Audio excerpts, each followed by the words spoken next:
Hey, good afternoon, everybody, and welcome to day two. Doesn't seem that long since we finished yesterday. We're moving through the week. I know it's a busy week for many of us and many of you. So thank you for joining. We're absolutely on time with the schedule.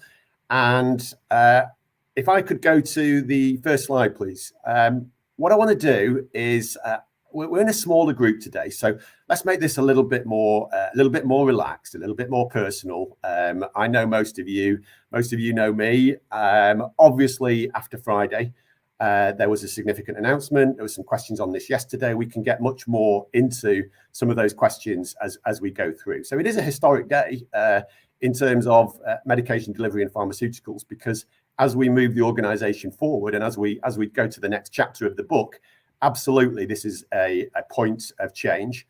When we talk about redefining healthcare and redefining pathways and advancing our strategy, we have to continually change internally in order to best adapt to the changing circumstances externally. So I will talk more about that. I'll give you personal perspectives, and I'll certainly give you business perspectives as we go through. Look, we're going to use the technology. We're going to use the technology a lot today. You're going to see videos, you're going to hear stories, there are going to be polls, there are going to be quizzes, which are going to be measured on speed and accuracy, where you will see winners. So be ready. There's certainly going to be celebrations. There may even be some music and some dancing, but that's up to you. And we do have a special guest. I'm really excited later on. Some of you may have heard the special guest is actually a mentalist. So I'm just going to pause there for a moment while our translators translate a mentalist. And we're going to invite some people on stage to see things that possibly you thought you would never see through a virtual platform. So again, hopefully entertaining and should be very, very interesting as we go through. And the last section, as you all know, we are going to try and go live. We're going to bring in the EMEA, so our Europe, Middle East and Africa Elite Awards, where unapologetically and unashamedly, we really celebrate all our winners that have done outstanding results or had outstanding results in 2021 that we want to celebrate together.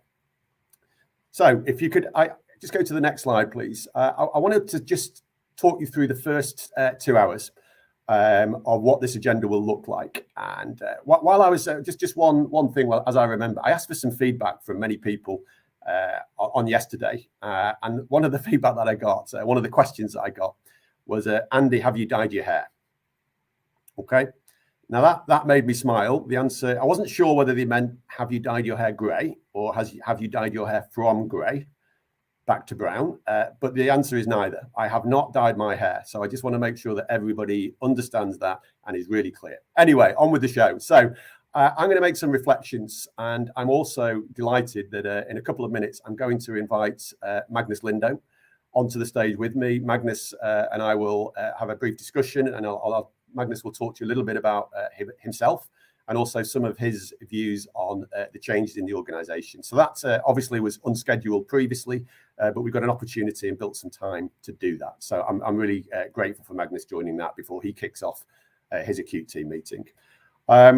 I want to make sure that everybody understands the medication delivery and pharmaceuticals performance. And I'm going to invite people on stage that maybe you don't know to discuss a little bit about our Baxter wider purpose.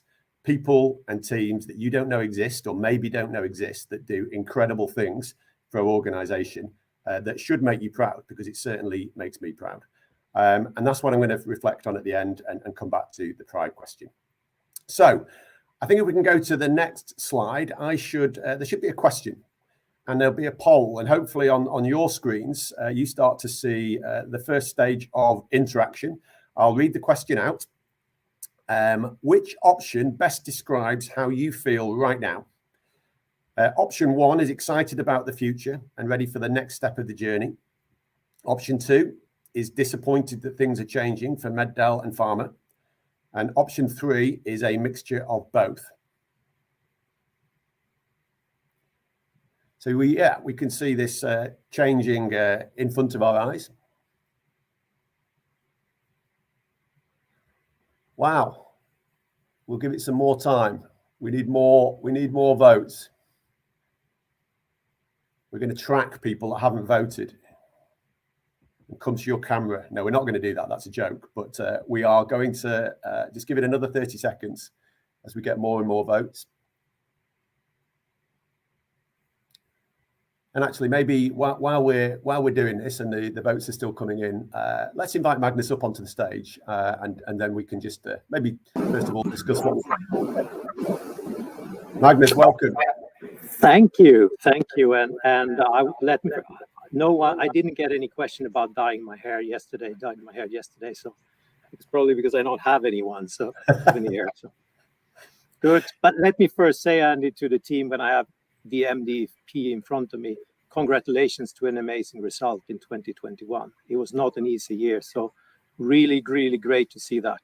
So big congratulations from me when I have a chance to speak with everyone. Perfect. And look, what we're seeing on screen, we're seeing pretty 60% excited about the future and ready for the next step of the journey. And then, you know, we've got some people, small percentage, disappointed that things are changing for MedDel Pharma, and then a reasonable amount, a mixture of both. And I think that's fine. But let's focus on the top bar. Obviously, we're here to talk about that. Magnus, you know that, and Magnus and I know each other a long time. We're friends. We've worked together for many years. We value the same things.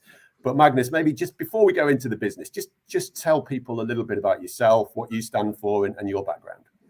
Yes, absolutely. Thanks, Andy. So I'm Swedish origin, for those who doesn't know me. I still live in Stockholm. I have lived in few countries except Stockholm over the last 50 years.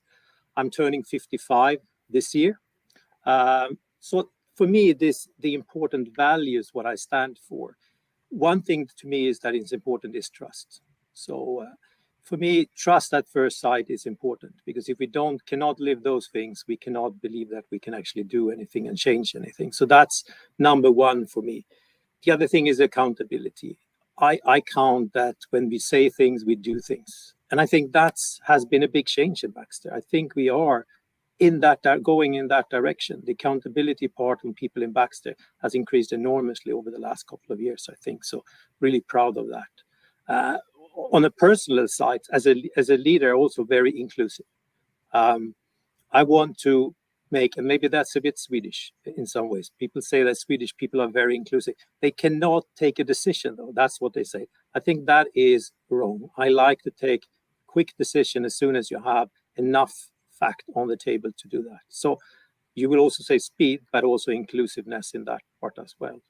From a private point of view, so I'm actually a grandfather. I have two granddaughter and a grandson, which is of course great.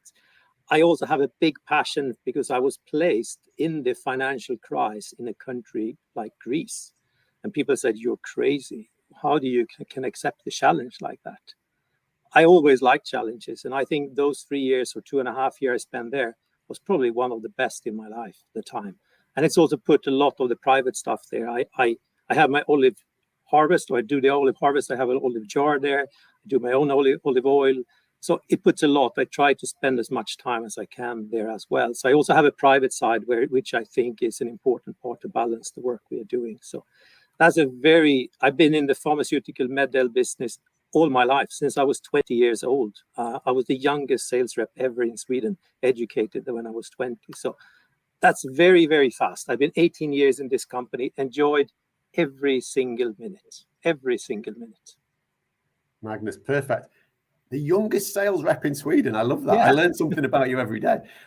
Maybe let's turn to maybe you focus on MedDel and Acute, and obviously the announcement that we discussed yesterday. Maybe you can talk a little bit about how you're seeing that strategically, and then I'll pick up on the pharmaceuticals nutrition piece. Yes, definitely. So first of all, I'm really excited about this. I think that's probably not people could maybe expect this, because that was also the change from a GBU perspective 1.5 years ago. But where I see for us as a company building a strong value proposition in the critical care space, the acute team, obviously, that is in the intensive care unit. But there's so much more we have in the MedDel basket of product that fits in there. And together with the med search unit that we are having as well, I think we want to build a much stronger holistic value proposition on that. One part of that is going to be important is, of course, the connectivity part, to connect our different devices so we can actually have this, build analytics around that and build value proposition. Connecting is one thing, take the analytics, but we need to bring value to our customers through that. Either patient outcomes or reduce the length of stay in the ICU or in the med search unit and so on, or improve the operation of our monitors and all of that. I think we have a lot to learn and a lot to do in that space, and we have just scratched the surface in that. That makes me really, really excited about this new business unit. And it's interesting, and I had a lot of feedback yesterday from the presentation that Eric and Dirk gave, and this concept of connected care, and where we'll talk maybe about the Hillrom integration as well a little bit later. But just to pick up, because I'm conscious there's some people that are predominantly medication delivery focused on this call, and there's some people that are pharmaceutically focused as well. So pharma and nutrition, just to be really clear. And it's also interesting that to be totally transparent, Magnus and I have been involved in these discussions with Christiana and the leadership team for some time. So maybe over the last 8-10 weeks. And that's important because this is a collective leadership decision on the strategy moving forward in order to get to the next level of growth that we think our company can achieve. So there is an inclusive part of the decision making. So for nutrition and pharma, we do see that the pharmacy channel is extremely important. We do see that aseptic compounding is critical for pharmaceuticals and nutrition business success. We do see a trend to home care, which we think we can leverage some of the infrastructure. But let me be really clear as well, and we'll do a Q&A later on this, but I'm not saying that all the nutrition and pharmaceuticals will be sold by the same person. That is absolutely not our intention. There are specialist areas, and we'll work through that organisation. But it's just important that everybody understands that. And Magnus, I know that you're going to be kicking off the acute meeting, and you've got 5 minutes more, maybe 6 or 7 minutes on this call. How are you seeing Hillrom in terms of an ability to enhance our critical care, acute and medication delivery business? So I think, as many people, I think when first this was announced, you thought about a bed company. But when you get into the structure of this and how they have differentiated that part, building on the connectivity piece and the data you can get from your mattresses and the beds you can have. I had the pleasure to be in Plavigneux, which is one of the manufacturing side, but also where they have showrooms showing all of that live. If you take the frontline care business, for example, the patient monitoring part, we know we have patient monitoring in Starling. We know that we are starting that journey with acute for TrueView. Here they also have that. It's about workflow, how to optimize those things. It is about how we can gather all the data around that. I think that's extremely exciting. Another thing is, of course, the diagnostic piece as well, which is going to be a journey we're also entering in. And the septic, of course, the septic trust and being a part of that. It's another key thing. So I'm really, really excited about Hillrom and seeing what they do. And what I like is also, we talk a lot about connectivity. We should all know, to be fair, they have also just started a journey on the connectivity journey in Europe. They have a lot of things in the US. So I think we have a chance to tailor it in to the European market. And we know how important that is to make the connectivity work. Perfect. And maybe we'll come back to Hillrom in some of the Q&A that I'll do later on. But there are numerous opportunities that we are evaluating of synergies and opportunities and channel optimization that we are investigating as an organization. So the potential's huge. But Magnus, maybe let's just switch to thinking about, I know one thing you stand for is, like you say, it's speed of decision making, it's transparency, it's respect for the individuals and trust. Let's just maybe look out over the next 8 weeks and try and be clear together about how we're going to move forward and make the decisions and the changes that we need to make in order to be ready for April the 1st. Yeah, so I think there is 2 critical dates, I think, that has been discussed. One is 1st of April and one was mid-March. I think both you and I, Andy, has talked about we would actually like the mid-March much earlier. Okay, so over the next coming weeks, we're going to work with the next layer in the organization and how we're going to build the next set of leaders. And I will call the new leadership team somewhere in the beginning or mid-March to a meeting to draw the strategy together, how we're going to be organized and what competencies and governance we're going to do. I did that when I did the acute business 3.5 years ago. This is not a one-man show. This is something we need to do together, and especially going Med-Del and acute together. We need to align the strategy going forward on that, and that's going to be a inclusive decision that we're going to work on.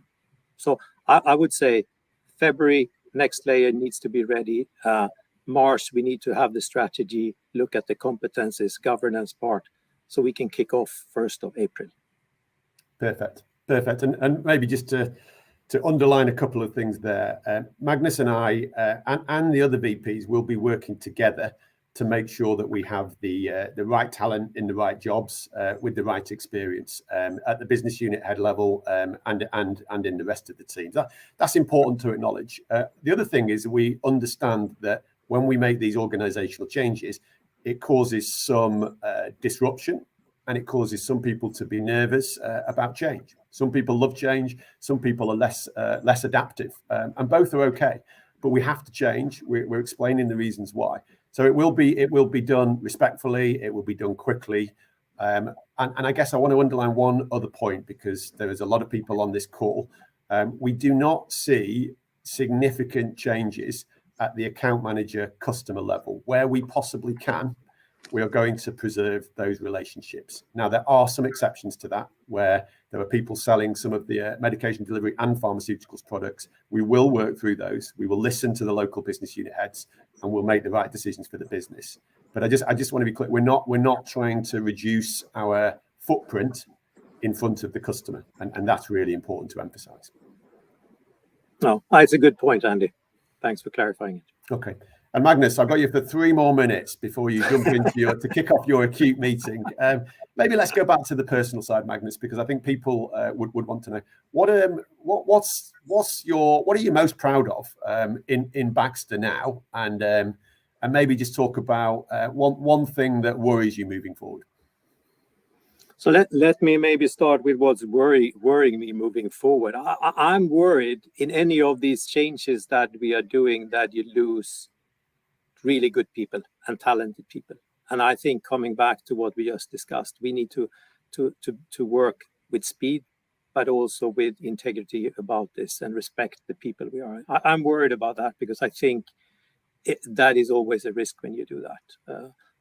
So that's maybe the biggest worry I have right now.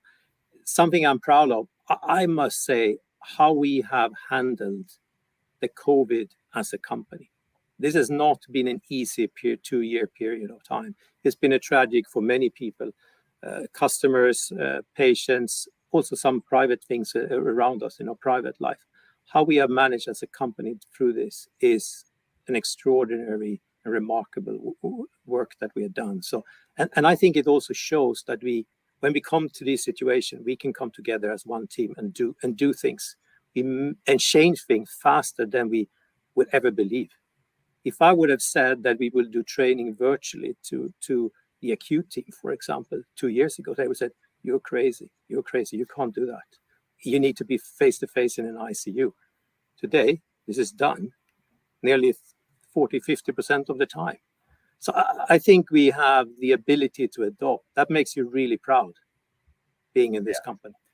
Hey, look, and great answer, Magnus. I want people to know that medication delivery is in great hands. All right, you're a great leader. You've got my respect. I will still be in the organisation. I will still be with Magnus, advising, supporting where necessary. But now we've got a new set of eyes, a new leader, a growth strategy in place that is exciting. And I know that everybody that makes the trip into medication delivery and acute is going to enjoy that journey, enjoy the atmosphere, and enjoy the teamwork. One last thing, Magnus, and I promised you, we will be delivering a pump. It is, I get asked this question a lot, all right? We are going to deliver a pump across Europe. Everybody knows that we've had difficulties in the product launch of Novum. The amount of work that's gone in the background, Magnus and his team will be fully informed, and we will keep that fight consistent to make sure that we launch pumps outside the US. Magnus, last word to you. I know you need to jump.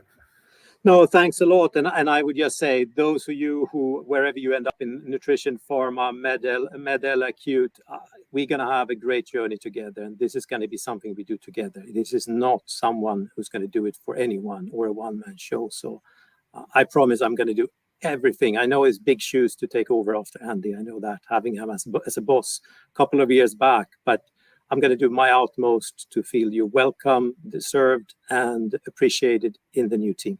So good luck with your meeting as well. Magnus, thank you. And I know you need to kick the meeting off. Thank you for joining us and taking the time. We appreciate it. Okay, so look, hopefully maybe that answered some questions, and honestly, maybe it gave you a few more questions that you want to ask, which we'll make time for later on. So feel free, go into the questions. We're all familiar with Pigeonhole. Thank you to those of you that have already submitted questions with your name on. I have a bit of a rule. I don't mind taking any question, but I prefer to have a name on it. All right, just for obvious reasons. Then we can discuss it. Then we can own it, and this accountability piece. So do take the time not to be anonymous. Put your name in, but feel free to ask those questions. So I'm going to switch gears because part of the kickoff meeting is always a reflection on 2021, and from a performance perspective. There are a number of ways that we measure this, and I will talk about the financials, but I also want to make sure that everybody understands that there are a whole set of wildly important goals and lead metrics through the customer relationship management system, through the way that we have dashboards, that we have worked together on Tableau to make sure that we create. So there's lots of input performance metrics and there's some output performance metrics. And we tend to focus on the output performance metrics because those are important. So can we go to the first slide on financial performance and maybe make this slide? Thank you. Perfect. So how did we do? And most of you will be familiar with this format. So interestingly, the dark blue line and the lighter blue line are almost exactly the same length. And what that means is we achieved almost, again, exactly 100% of plan with a $400,000 upside versus budget. So think about this. We had a budget of $868 million and we overachieved by 400,000. When you aggregate all the clusters and all the businesses at the European level, which is either great budgeting and a phenomenal team effort. But what always happens in this is that there are some businesses and some clusters that overperformed, and there are some that underperformed versus our expectation. That happens every single year, and we understand the reasons why, which we'll talk about in a bit of detail. We can just go to the next click. What I do want to emphasize is that I talk about growth. Growth of a business as being the single metric normally of health. And in a mature business, we grew 5%, which is $41 million more than we sold the year before. So again, just try and focus in on these big numbers. We hit budget, just over plan, grow 5%, and overachieved by, grew $41 million versus last year. I just want to mention a couple of the clusters that stood out. So the clusters that overachieved plan. And again, we've been together in the past where we've had these people standing up. But the three clusters that had overachieved budget were France, Italy, Greece, and UK, Ireland. So outstanding performance from those three clusters in terms of overachieving budget. I also want to give a shout out here to the pharmacy automation business. So under YAP, they delivered their budget as well, which was impressive. So if we just switch to the next slide. This is by quarter. So again, just to get your understanding of this slide, it's fairly self-explanatory as we went through last year. What it says as we walk down the slide was in quarter one, we were extremely successful last year. So we overachieved our plan by 7 million. At the end of quarter one, we're 103% of plan. And then you can see as the year went on, what happened in our sales. So this is what we call the phasing of our sales to get to that 868 million. And the only point that I would show is that we had a great first half of the year and we lost a little bit of momentum in the second half of the year.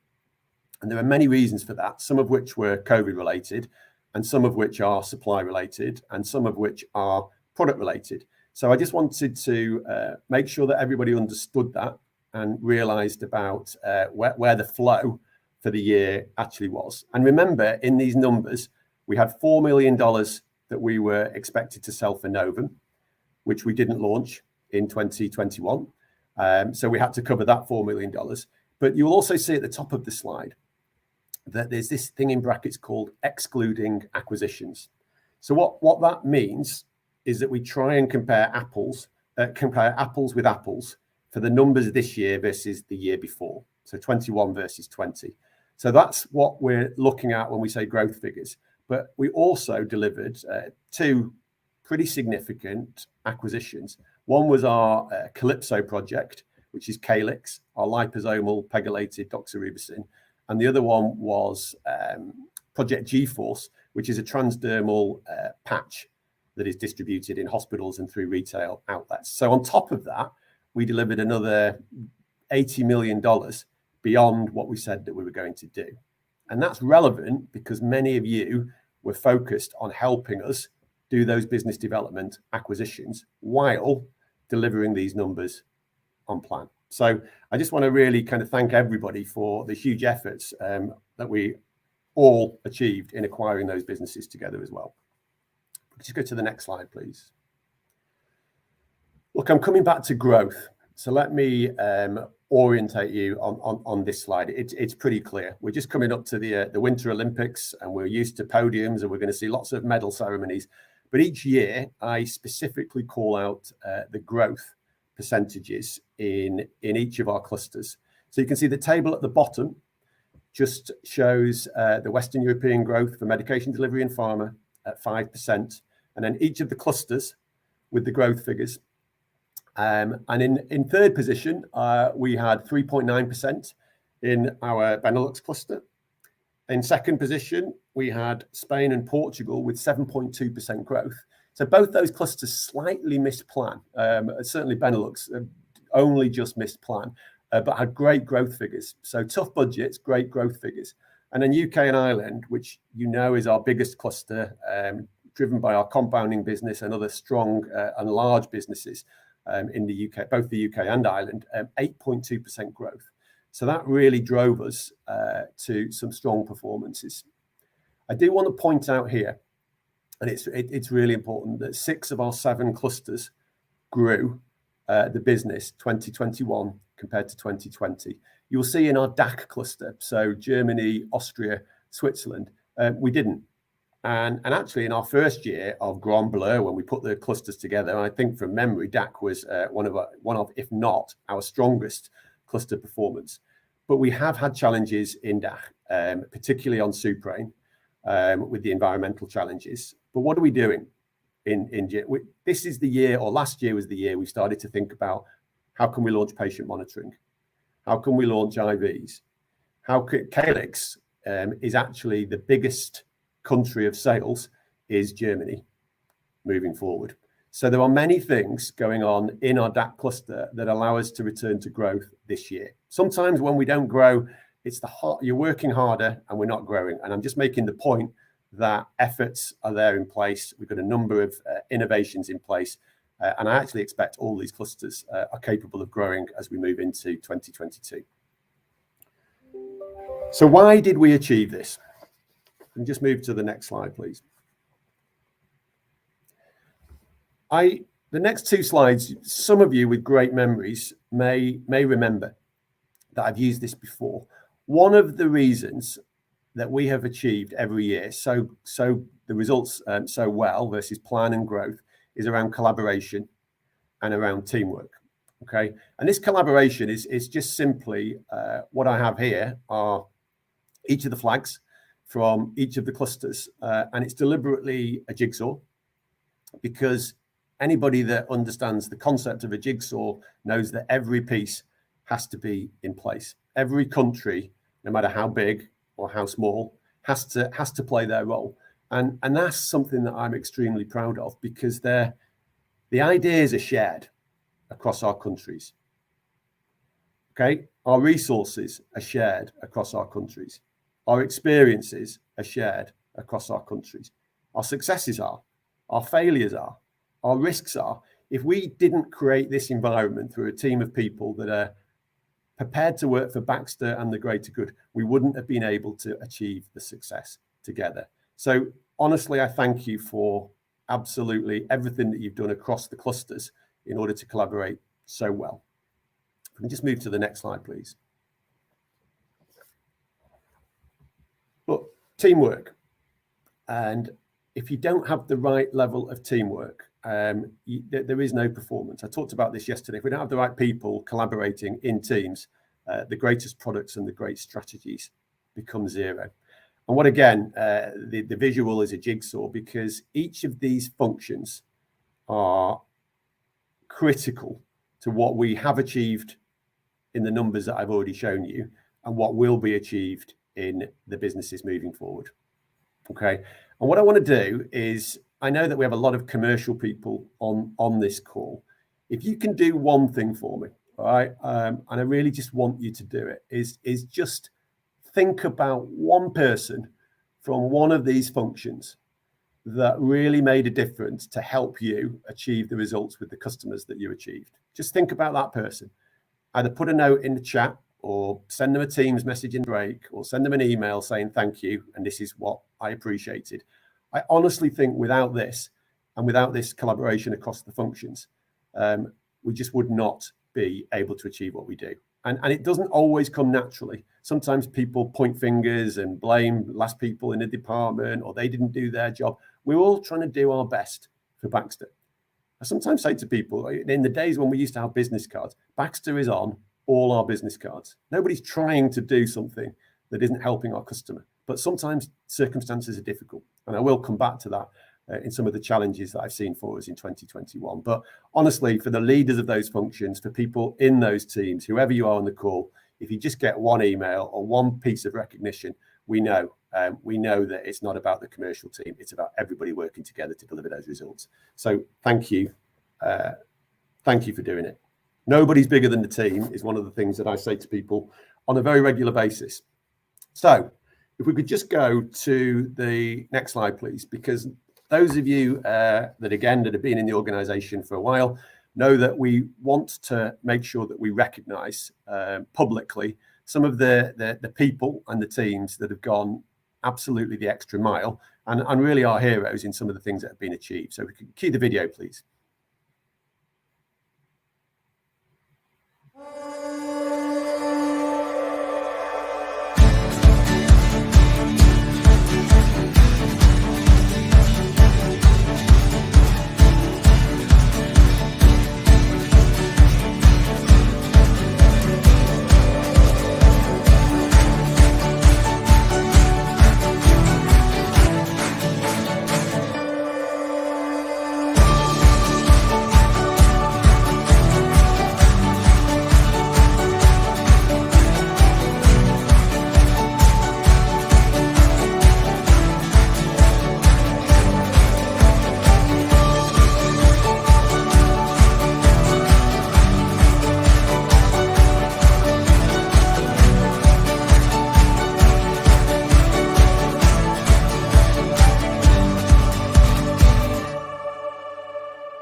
So thank you. Some of you will remember this. And this is the first time we've actually done an award to a group of people. We have a debate as the leadership team for medication delivery and pharmaceuticals, and we discuss all the possible nominations. And this one was absolutely unanimous. And I'd like to make the first Baxter Hero Awards to all of the medication delivery and pharmaceuticals business development managers that have worked across the clusters. So yeah, I don't know whether you hear fireworks or things going off, but thank you for that, Candice. It's much appreciated. And you'll see the names. So Diogo, Martin, Rolf, Letitia, Ivan, Shaq, and Joanna.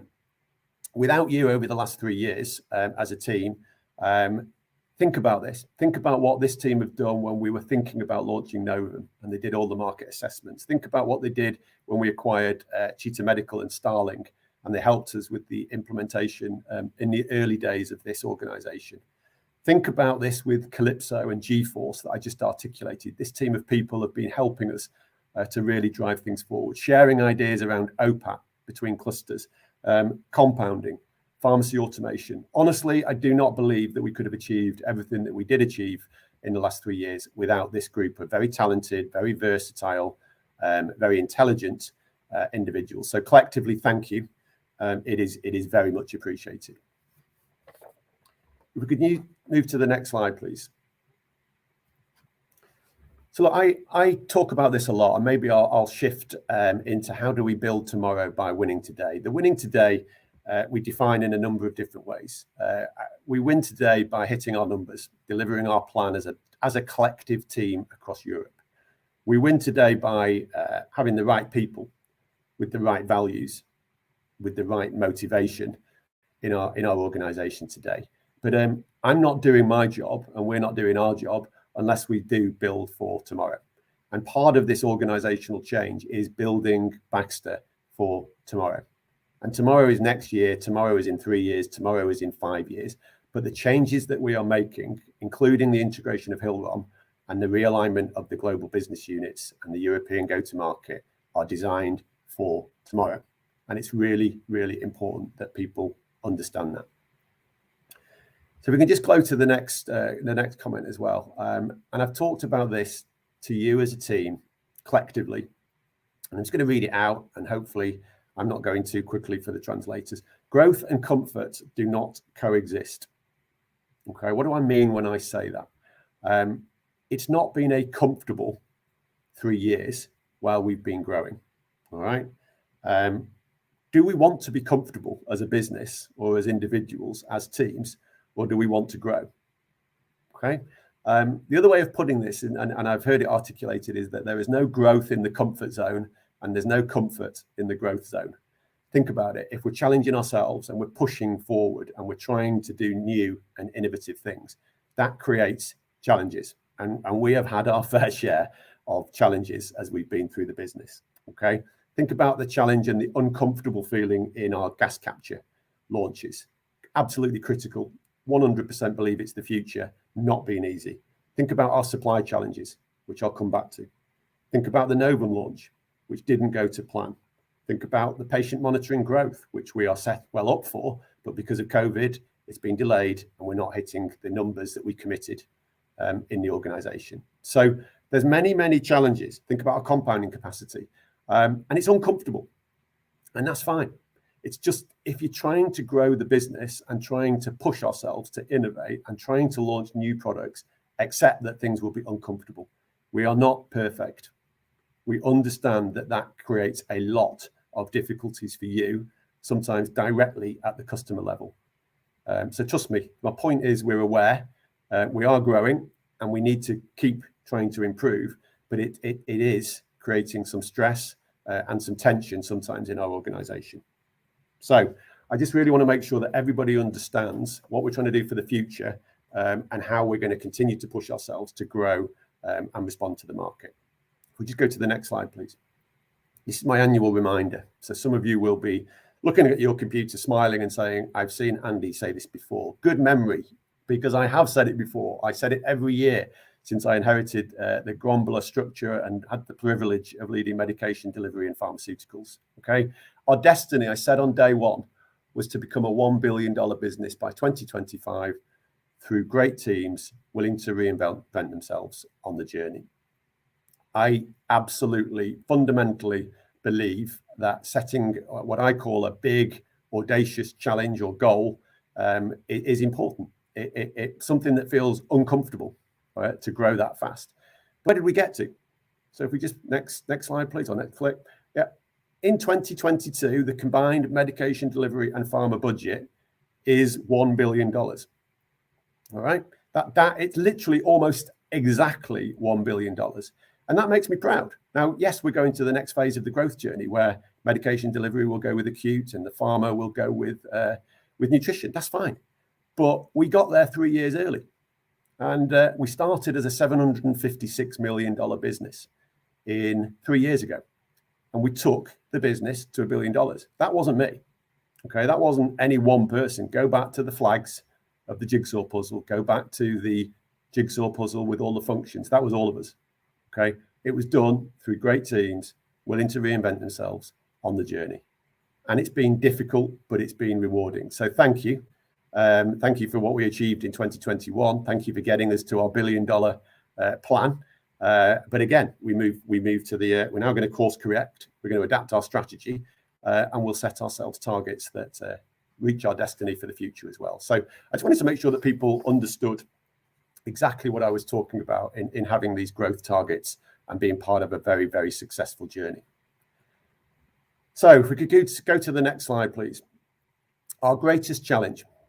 Okay, and there are many, and I have alluded to some, but this is, and it's interesting. I got a lot of feedback on one of Cristiano's slides yesterday, which was around Project Golden Gate. And actually, I see our single greatest challenge aligned to one of the things that Cristiano mentioned that I just wanted to publicly acknowledge, make sure that everybody understood that we understand. If we could just go to the next slide, please. I'm going to read this because obviously English is not the first language and the translators hopefully can translate this in the right time frame. A customer is the most important visitor on our premises. He is not dependent on us. We are dependent on him. He's not an interruption to our work. He is the purpose of it. He's not an outsider in our business. He is part of it. We are not doing him a favor by serving him. He is doing us a favor by giving us the opportunity to do so. Okay. I discuss these things and our emphasis on service with the leadership team all the time. I know that 2021 was difficult. Joe acknowledged it. Cristiano acknowledged it. I'm acknowledging it. We've got to do more than acknowledge it. I accept that. We've got to put some fundamental things in place that drive our systems and our processes and our teamwork and our collaboration in order to get better results for our customers. Okay, I could talk about this for another half an hour. I won't, but I just wanted every single person, wherever you are, whoever you work for, in whatever team, we are going to focus on this again in 2022. I know that some of you on this call have been on various workshops helping us work through our processes, work through our technology. We will never be perfect. None of you expect us to be perfect, but we can do better for our customers, and we will. So there's a little bit of trust. I'm asking everybody to be on that journey. I know how frustrating it is. I know how stressful it is.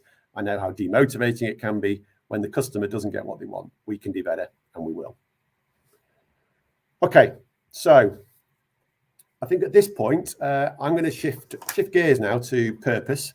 I am delighted that I have a number of people that will be joining me on stage. And just to set this up in terms of purpose, I actually think that, and I'll read this out as well, because Bess and I were talking about this, just as people cannot live without eating, so a business cannot live without profits, but most people don't live to eat, and neither must businesses live just to make profits.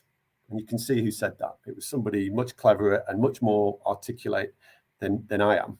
And what are we trying to say here? And this is really, really important that everybody understands this. When you choose to work for an organization like Baxter, there are many, many things that the organization seeks to achieve. And saving and sustaining lives is pretty clear and is repeated regularly, as is our force multiplier. But I actually think there are some higher purposes on why I choose to work for Baxter. And one of the privileges that I have is to see the wider organization. And today, what I wanted to do is I'm going to introduce you to, if you can go to the next slide, we're going to have 3 guest speakers, and some of them are up very early from the US, and we appreciate it. So you can see who they are, and I will introduce each one. And the way this is going to work is I've asked each of them to try and help us articulate some of the wider purpose about what Baxter is about. This is not just about medication delivery and pharmaceuticals. This is about us as employees of the organization and the things that are being achieved, both in charities and in wider business growth vectors that we're looking at, or growth initiatives that we're looking at. And I just want these people to come on and hopefully be able to explain. So I think I'm seeing in the chat that we have got Veronica. Veronica, if you could come and join me on stage. Happy to. Thank you so much for having me. Veronica, so thank you for being with us. I know it's very, very early, correct? Not that bad, 7:15. Okay, you start early over there, Veronica. Maybe we start. Can you maybe just give us a little bit about you, how when you arrived in Baxter, and then what is the Baxter Foundation? Sure, sure. So I've been with Baxter a little over 3.5 years, and I have the privilege of stewarding the Baxter International Foundation's giving, which is celebrating its 40th anniversary this year. And the Baxter Foundation is a legally separate entity. It is a nonprofit in terms of how it's organized.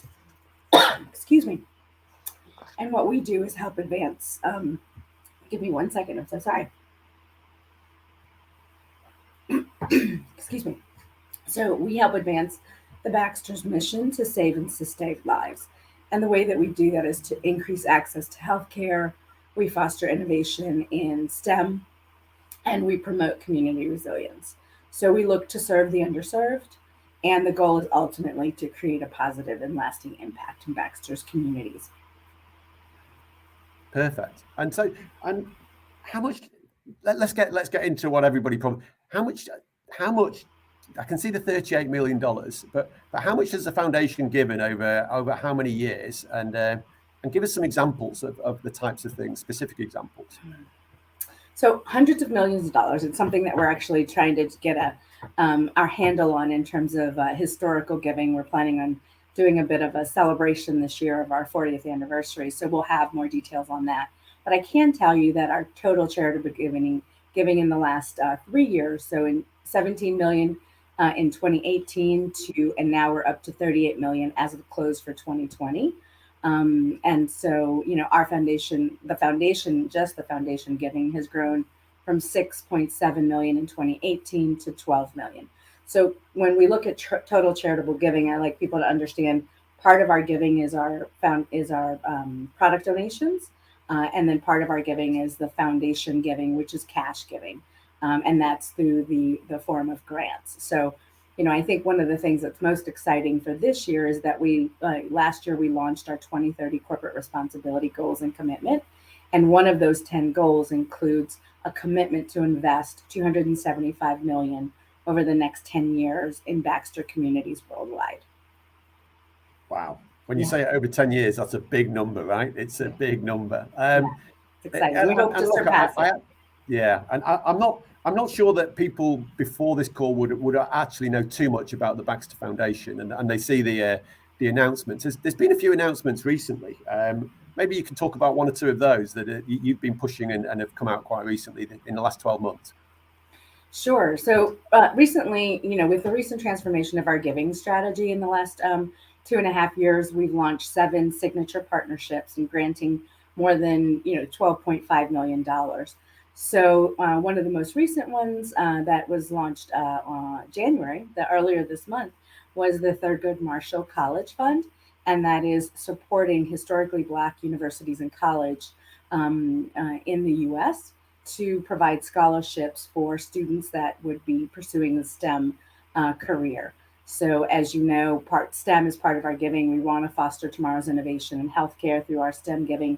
So we're really excited. It's a 3.5-year partnership with the Thurgood Marshall College Fund, and it's really targeting historically Black universities and colleges to support STEM in their education, providing $20,000 up to $20,000 scholarships for students for up to 3 to 4 years. Yeah, and that's one example of many. But I think what's exciting and the news I think that's most relevant probably to EMEA is that in 2023 we plan to launch our first signature partnership in EMEA.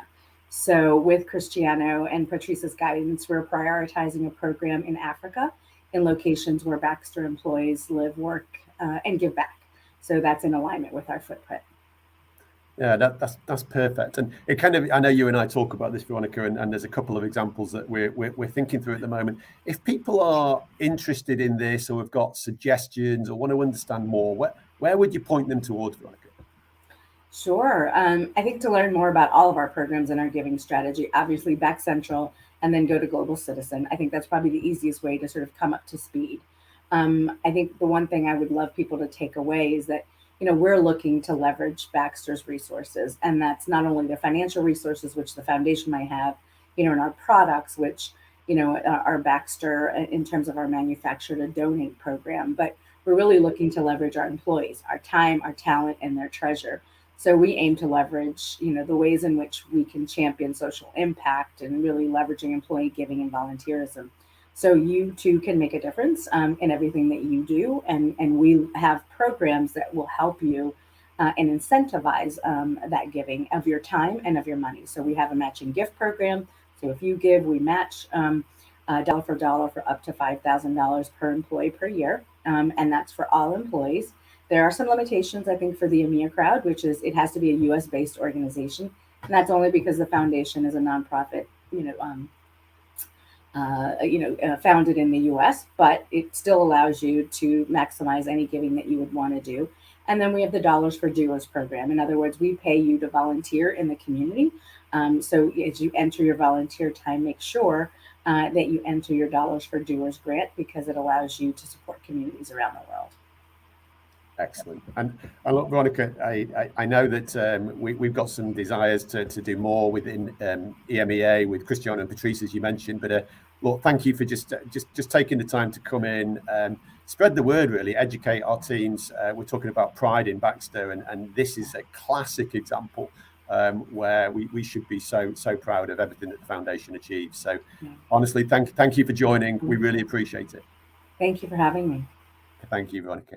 Okay, and like they said, as we get up on the interview, so the next person I'm going to bring up on stage, Scott. I'm hoping that you are, you're with us. I can see a photo. I can see you're on your way, Scott. Good morning. Hey, Andy. Scott is the Director of Business Development for our Baxter Ventures. So we've heard from the Baxter Foundation, and I've asked Scott to talk a little bit about Baxter Ventures. So I guess similar questions, but maybe what's the purpose and brief history? Yeah, great.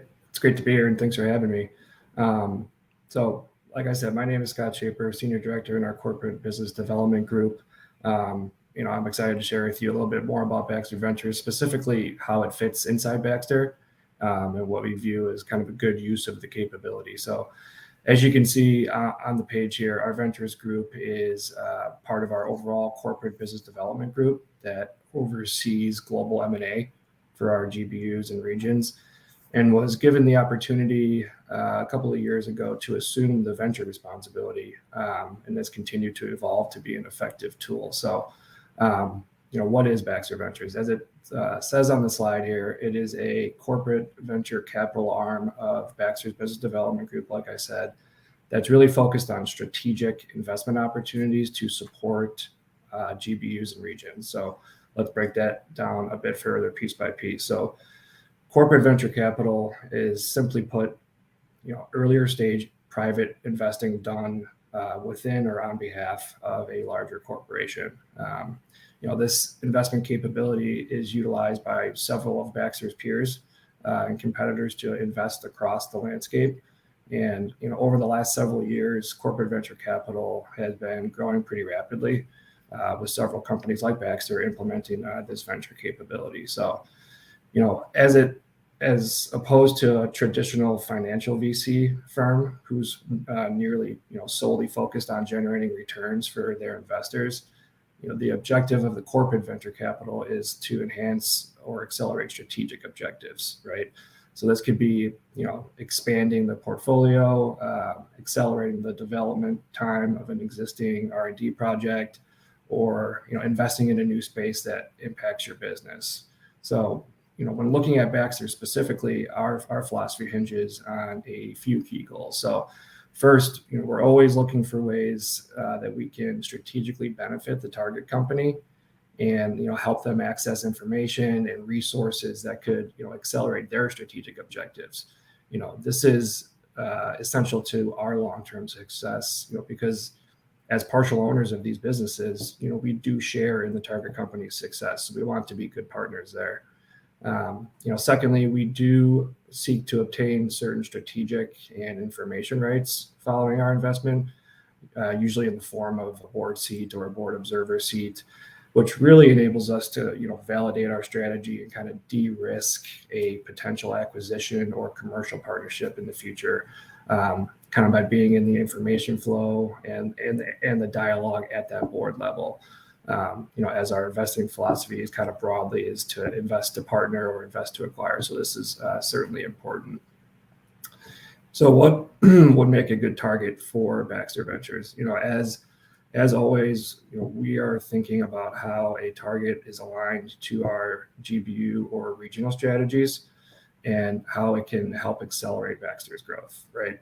So one caveat to mention that's important for everyone to think about when utilizing the venture capability is that the GBUs and the regions that are sponsoring these, there is a financial buy-in or a sponsoring mechanism. So if an investment doesn't prove to be successful, there is a P&L impact to the sponsor. So an example of that could be, the company raises additional capital at a lower valuation than we invested at, the company liquidates, or something else like a failed regulatory event or clinical study that would severely impair that valuation. So just wanted to point that out, that there is some financial sponsorship that you're signing up for. But having said that, we do rely on close partnerships with all of you in our GBUs and regions to help with landscaping potential targets and vetting each opportunity's strategic alignment. We're analyzing how certain technologies could accelerate Baxter's growth and, help disrupt and transform healthcare, right? So as it relates to our current Baxter portfolio, these targets can be core, they can be adjacent, or, completely new categories that we don't yet participate in. Yeah. So these targets can help inform our long-term strategy within Baxter. No, and Scott, just because you had a couple on the slide, I know I asked you to pick those two because I think it will help bring to life. Sure. Maybe give those examples and how much are we talking about if you were allowed to talk about it that we put into these types of ventures? Sure. No, it's a great question. So as you can see, a few examples of recent investments on the bottom here that have kind of spanned the digital and hospital at home spaces. So Hospital IQ is an example of a company in the digital space, kind of centered around hospital scheduling efficiencies. It's a software product, which has kind of been in the spotlight here with all the staffing shortages we've seen with COVID. So certainly an exciting company, and we're learning a lot by being involved with them. The second example is you've seen the announcement from Joe a few weeks ago, was Baxter leading the investment in Medically Home, which is a very exciting company pioneering high acuity care at home. And as Baxter, as a leader in hospital products, and several of our products touch the home, we're very excited to fund the expansion of this really innovative care model in their transition to the home. And we'll seek to partner with them in the near future on commercial opportunities, where they can leverage some of Baxter's significant capabilities in this area. In terms of check size, we can lead investments. We've done a lot of leading investments, which means we contribute the most of the capital in the round. I would say, 5 to 15 million is probably the right way of thinking about it, but it can certainly vary based on the company and how much capital they're seeking. Perfect. Look, and those two spaces that you articulated are very relevant, as we talked about in Western Europe and Middle East and Africa, for opportunities in the future. I guess the last question that people will maybe want to ask you is, if they've got some ideas or they see these companies out there in various markets, and how should they go about sharing them or trying to see whether they could be potential candidates for the future? Yeah, so you can feel free to reach out to me or Mauricio in the business development group. We can certainly work with you on sharing our process of how we get these things approved. Working through to try to figure out if this is a good opportunity for venture dollars, if this is kind of how we talked about, is this, on the right side of the page, is it a good target? So feel free to reach out to me, and I can certainly help you with that.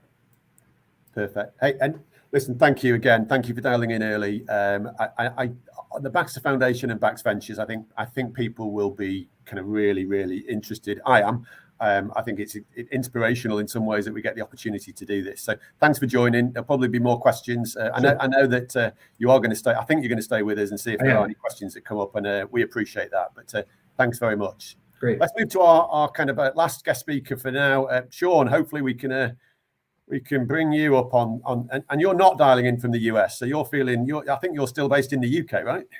That's correct. Yeah. So still afternoon for me. So Sean, look, we get similar flow. I think people will be extremely interested in understanding our BPS Biopharma Solutions business.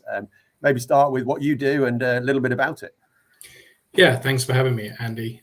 So Sean Knight, Director of Pharma Partnering, and I have responsibility for the business development with our pharma partner clients. So really looking at global needs and demands from our pharmaceutical third-party clients.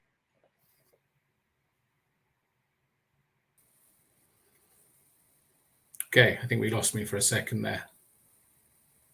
We can hear you. Back on now. Okay, good.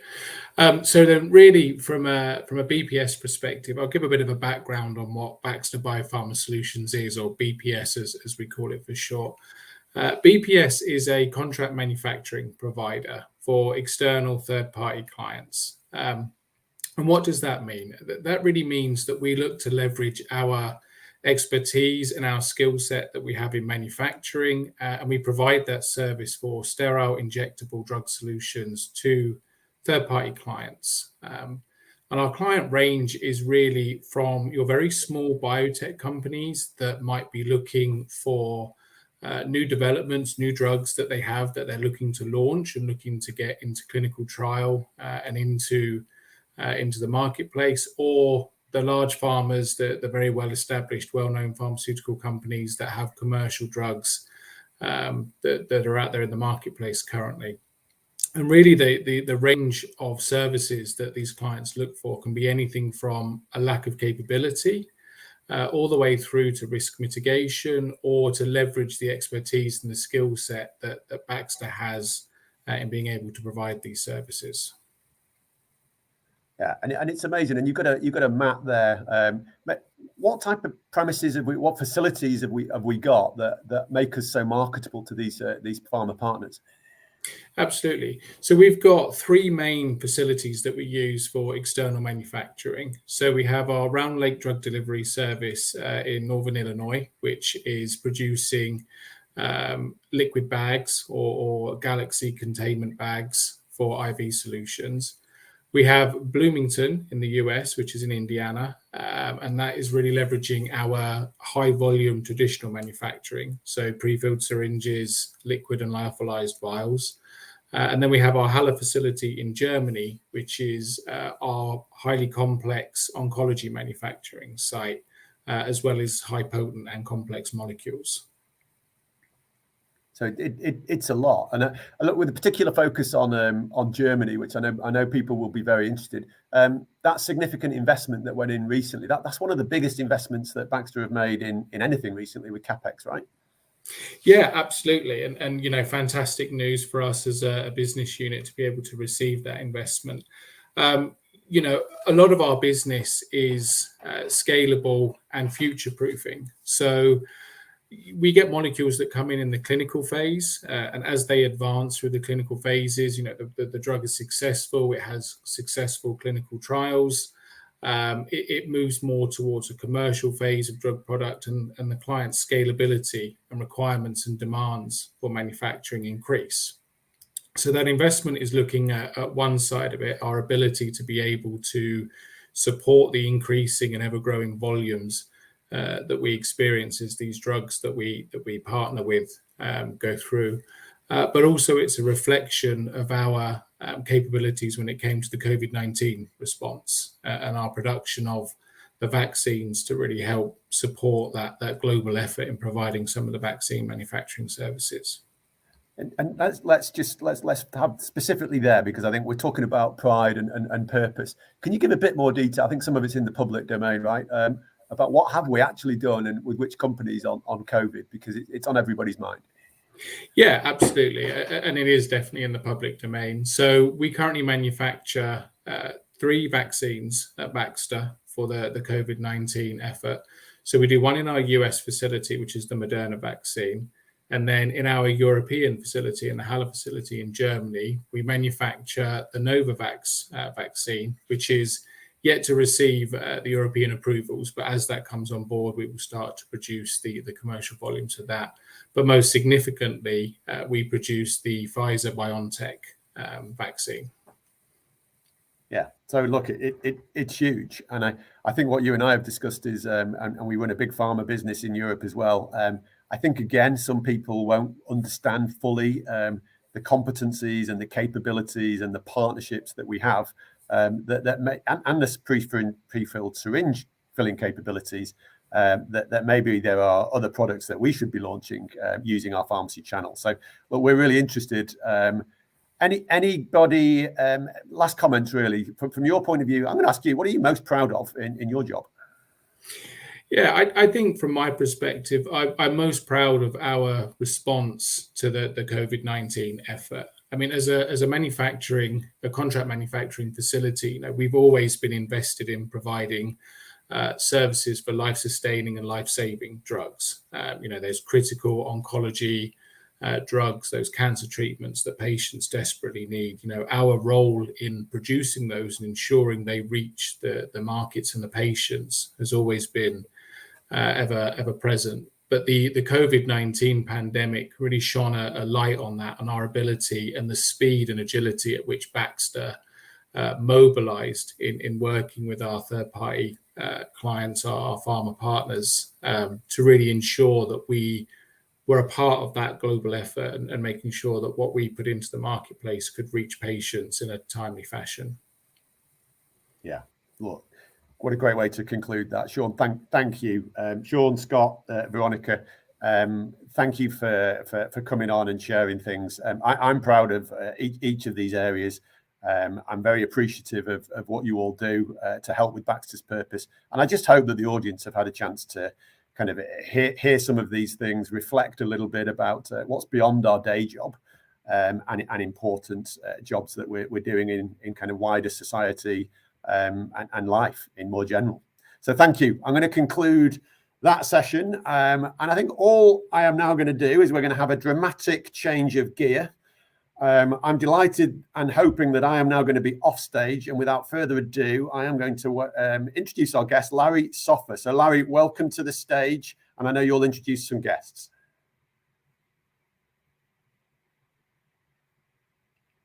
We can't hear you at the moment, Larry. Larry, you're still muted.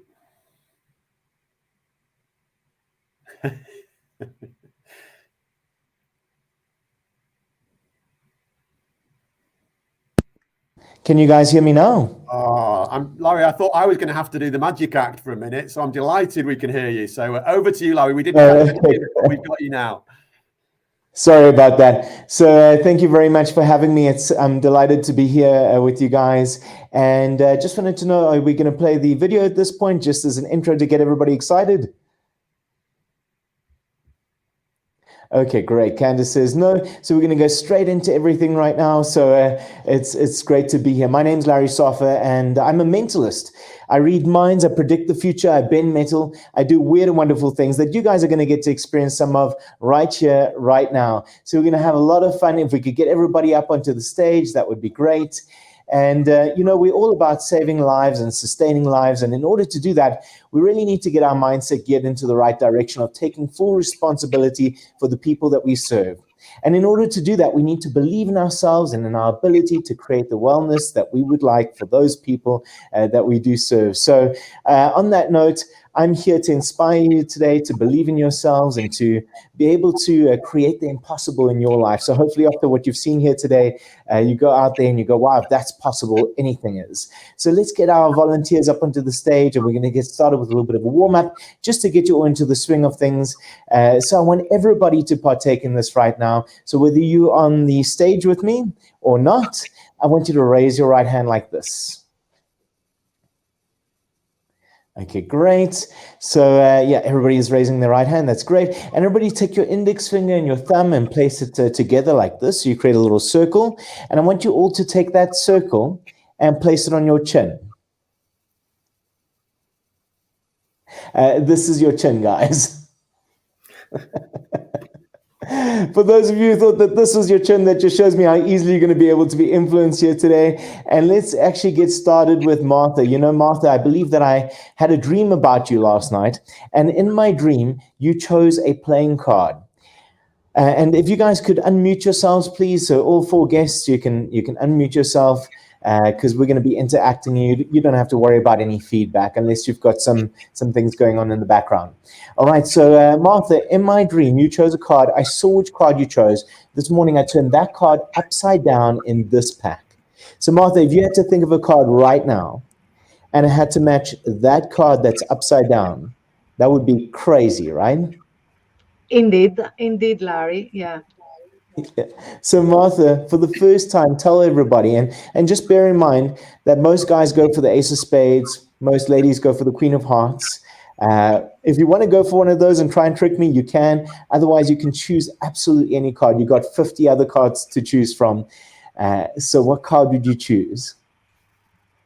So what card I choose? I don't know exactly the terminology, but I because I'm That's not playing okay. cards at all. So I have to say what card I choose. No, so I choose the 4 with the heart. I don't know how to say With the heart. Okay, so 4 of hearts. Yeah. This is so crazy. Look, inside this box, I have one pack that's face up. All right. Okay. I'm going to be very fair about this. Inside this pack, I have one card that's turned face down in the entire face up pack. Yeah. Martha, this is the card that you chose in my dream last night. Wouldn't it be so weird if that was the... I No. don't believe it. How did you do it? I have some other things to ask you, Larry, to dream about and to tell me how they will go, no? But maybe offline. Well, Martha, you know, imagine if these things are possible, imagine what else you're able to create in your life. Now, I'd like to take this a little bit further, and that's why I'm here today, Martha, is to inspire you guys to believe that the impossible is possible. And I'm here to inspire you to create real magic in your business. And the best way to do that is by advancing strategy together. And on that note, we're going to play a game of strategy. So I want to play, let's say, with Fred over here, and let's get Tash. Is that Tash? Yeah, that's right. Great. Where are you from, Tash? I'm from England. I'm quite frightened what you're going to do. Wonderful, wonderful. And Fred, where are you from? Oh, Fred. We can't hear you, Fred. Maybe we can use Philippe. Philippe. Oh, there we can use you, Fred. Yes, we can hear you now. Yes. Where are you from? I'm from Belgium. From Belgium. Okay, great. So we're going to play a game of strategy here together, and we're going to see how you guys can advance strategy together. In fact, the game that we're going to play is a game of noughts and crosses, and that game is right over here in front of you. You guys may call it tic-tac-toe or zeros and X's. In different places around the world, they call it different things. In South Africa, we call it noughts and crosses. So what do you guys call it? Also noughts and crosses. Wonderful. So Tash, seeing that you're the lady here today, you're going to make your first choice. And I believe that I know how men and women think. And I believe that I know what strategy you and Fred are going to take here today. In fact, I've written down the outcome of the game on the other side of the card over here. So I'm going to leave that here in full view the entire time. I'm not going to touch it. And Tash, you get to make the first choice. Are you going to be the noughts or the crosses? I'll be the crosses, please. The crosses, fantastic. So where's your first cross going to go? You tell me, because you've already decided. I'm going to put it in the middle. Well, that wouldn't be very impressive if I did it that way around, but let's see if we can make this work. So you tell me, where you got to play a game against Fred and see if you can beat him. Bang in the middle, please, in the center. Bang in the middle. Great, I love it. And Fred, where are you going to put your nought? Yeah, right to the middle. Over here? Yeah. Is that right? Yeah. Okay, great. Perfect. And tell me, Tash, where are you going to put your next X? Top cross. right-hand corner, please. Right over here. Mm-hmm. Oh, Fred, what are you going to do next? I'm not sure I know the rules of this game, but I guess I'll have to put it. Yeah, I'll tell you. So you got to get 3 in a row, and the person who gets 3 in a row first wins. So it can be diagonally like that, or it can be up and down the sides, or in the middle, or across like this as well. So You just got to get 3 in a row of your noughts. Yeah, so I guess I'll put it bottom left to avoid Tash to win too easily. Okay, good. That's a good strategy. Okay, good. So let's see, Tash, where are you going to put your next X? I'm going to put it in the. Let me think. If I go there, I'll go there. I'll go there. If you play well, Tash, you could put him in a double bind. It's pressure. I am going to choose the top left-hand corner, please. Over here. I made the wrong choice because I've just seen Felipe's face. Tash, it looks like you made the right decision. I mean, let's see what Fred does now. Fred, where are you going to put your next nought? Yeah, as always, when playing against a woman, I'm in a defensive position, so I'm going in the upper middle position. The upper middle. Tash, it looks like you made the correct move there, but let's see what your next move is going to be. What are you going to do? Bottom right-hand corner, please. Bottom right-hand corner, and Tash wins. Everybody give Tash a huge round of applause. Amazing. Amazing. Yeah, whoop whoop, exactly, correct. So Fred, we're gonna play the game to the end. Well done, anyway. All right, and you guys played a good game. Tash, you do win, but Fred, you get to make the next move anyway, just so we can fill the board. So where are you gonna put your next noughts? Oh, at the bottom. Over here or over here? No, at the bottom, in the middle. Yeah. At the bottom in the middle, that's great. And then Tash, where you're going to put, well, obviously your last X goes over there. And well done once again, Tash, for winning. I told you that I knew exactly how you guys were going to play here today. I knew exactly what strategy you would make. And that was on the other side of the board over here. It's been sitting here in full view the entire time. And look what it says. It says exactly X naught X, XX naught, naught X. Thank you very much. So thank you for making me play a game you knew I was going to lose from the start. You know what? It was fun anyway, Fred. It was fun anyway. I think Tash had fun with that too. In fact, you guys did such a good game but I believe that the only way that this was possible and that I knew that you'd play this game like this is because we are all connected. And let me show you what I mean. Because we are all definitely connected here today, at least through Baxter, right? And let me show you what you guys did over here. You could have played in absolutely any position, any place, at any time. But you guys played in exactly the correct places because we are all connected here today. Thank you very much. Amazing. You guys did that. I have no idea how you did that, but you did so good. And I want to take this a little bit further, and I want to get inside somebody's mind and see if I can see what you're thinking. In fact, Felipe, is it Philippe or Felipe? It's Philippe. Philippe. Okay, great. So Philippe, where are you from? You from France? I'm Portuguese. I'm from Portugal. From Portugal. I've actually been to Lisbon before, many years ago. Yeah, beautiful, very beautiful. So your English is pretty good, right, Philippe? Well, I think it's acceptable, I would say. Yeah. It sounds pretty good to me. Okay. So do you have your cell phone with you? My cell phone, yes.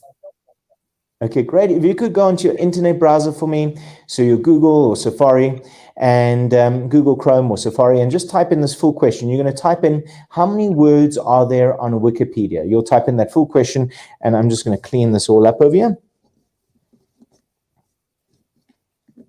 And once you've typed that in, you can let us know. And I'm going to show you guys how insanely impossible this next effect is that I'm about to do with Philippe. Have you typed that in, Philippe? I'm just typing it. How many words are there on Wikipedia?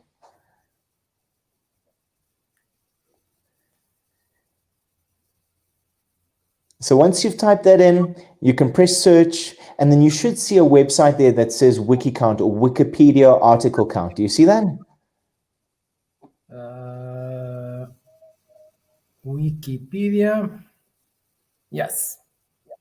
Okay, great. You can click into that first, and then show us on your screen what it says. So you can see there, it says, oh, it's blurring out a little bit, but it says there, I think it says there are approximately 6 million articles. Is that what it says there, Philippe? 6,446. Yeah. A lot of articles, right? So 6 odd million articles. And is that how many articles there are in the English Wikipedia as of today? You're asking me, right? Yes. Does it say that there? It should say as of today's date. Yes. 1st of February. Perfect, because this website gets updated all the time. They update the articles, the words per article. People actually do it. It's an open source. Wikipedia is an open source, so people actually just do it randomly all over the world all the time. Does it say how many words there are per article? Yeah, 1,292. So 1292 times 6 million, that gives us around about 7 to 8 billion words on Wikipedia. And that's just a rough estimate. But 1292, you say, right? Sorry? Did you say 1292? Yes. So 1292 times 6 million gives us approximately 7 to 8 billion words on Wikipedia. I'm going to read your mind on one of those 7 to 8 billion words. And Philippe, that's how insanely impossible this next effect is that I'm about to do with you, all right? So let me just get my marker here. We'll just leave this here, and we'll use it in just a moment. Philippe, are you able to scroll down for me and visit Wikipedia? Yes. Great. When you're inside Wikipedia, I want you to go into the little magnifying glass toward the top of your screen. There's a little gray line with the magnifying glass. And I want you to click on that for me and type in any friend or family member's name, somebody who there's no way that I could ever possibly know. Okay. Somebody who I couldn't have done research on you. In fact, you know what? Why don't you delete every single letter? Delete every single letter, Philippe, and rather type in a celebrity's name instead. So like an actor, actress, sports star, musician, singer, totally up to you. It can be somebody from Hollywood or from Portugal or from anywhere in the world, all right? And you would type in the full name. So if you typed in Jennifer, you'd say Jennifer Lopez or Jennifer Aniston. Don't think of any of those now that I've said it, unless it's somebody with a single name like, I don't know, Adele or something like that, right? Okay. And once you've pressed search, you should get a picture of the person, and you should get a little description below that picture. Let me know when you see that. Just a sec.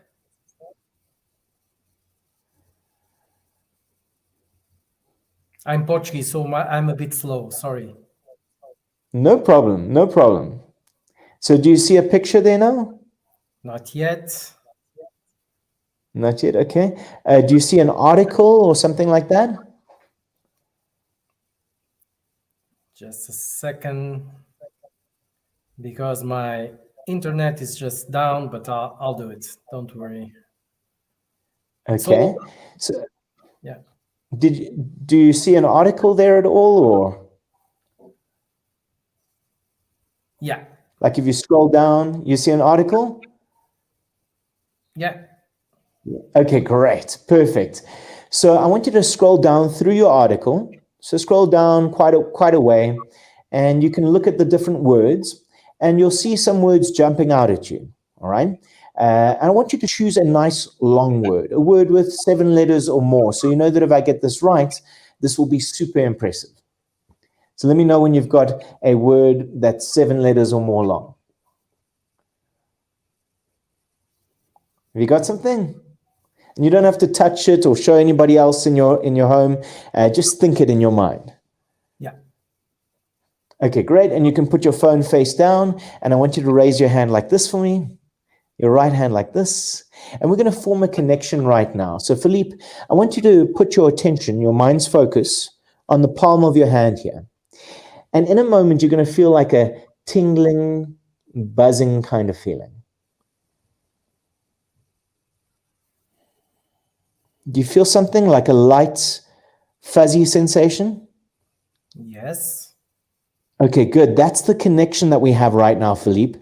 In your mind, I want you to think of the first letter of your word, and just in your mind, never out loud, repeat that first letter over and over, like R, R. It's not an R. Is it an A? Okay, I'm still getting like an R. I think there's an R in something that you thought of. I don't know if that makes sense to you. What is the first letter of your word? An L. Okay. Did you think, wow, this is interesting. Did you think of the person's name in the article? Yes. Okay. That's what I'm getting from your mind right now. Can you think of a totally different word from the article, like a random word in the article? So can you look at your phone, and then scroll through the article and just choose a word with 7 letters or more from within the article. You got something? And it's a random word, right? Yes. And it's 7 letters or more long, nice and long, so it's impressive if I get this right. Good. Put your phone face down and just raise your hand again for me. And just think of the first letter of your word and just repeat that first letter like N, N. For Nelly, is it an N? No, it's not.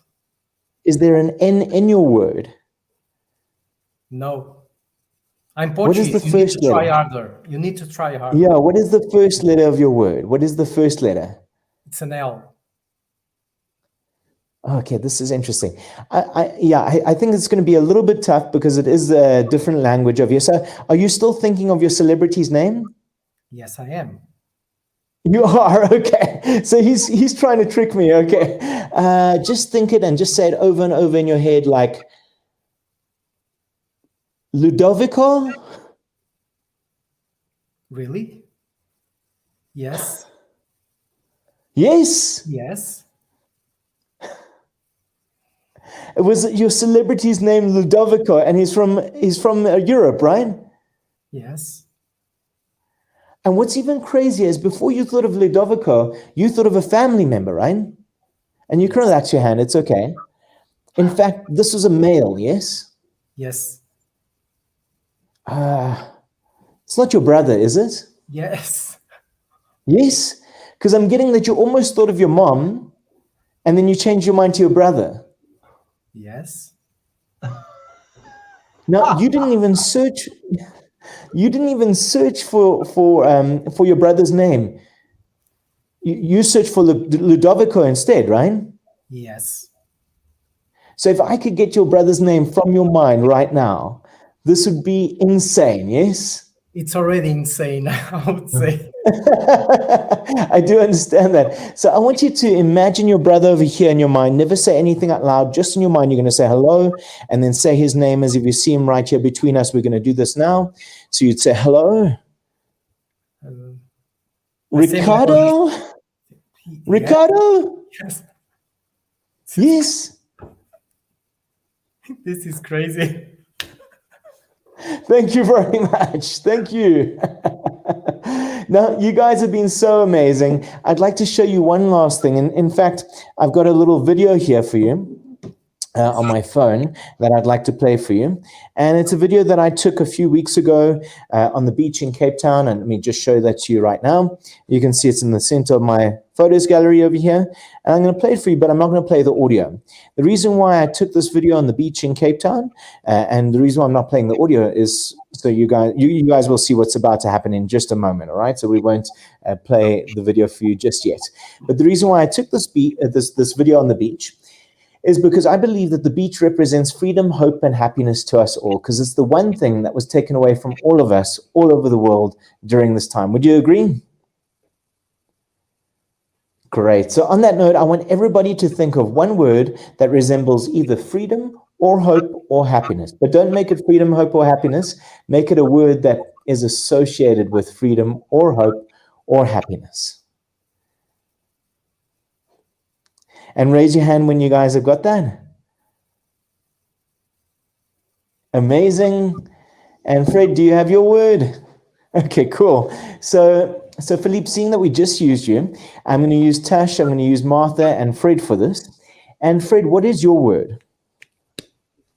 I just say it? Yes. Yes. Sun. Sun. Okay, cool. And tell me, Martha, what is your word? My word is sea. Say again? Sea. Swimming, sea. Sea. Yeah. So swimming in the sea, yes? Yeah. Okay, cool. Great. And Tash, what is your word? Family. Family. I love it.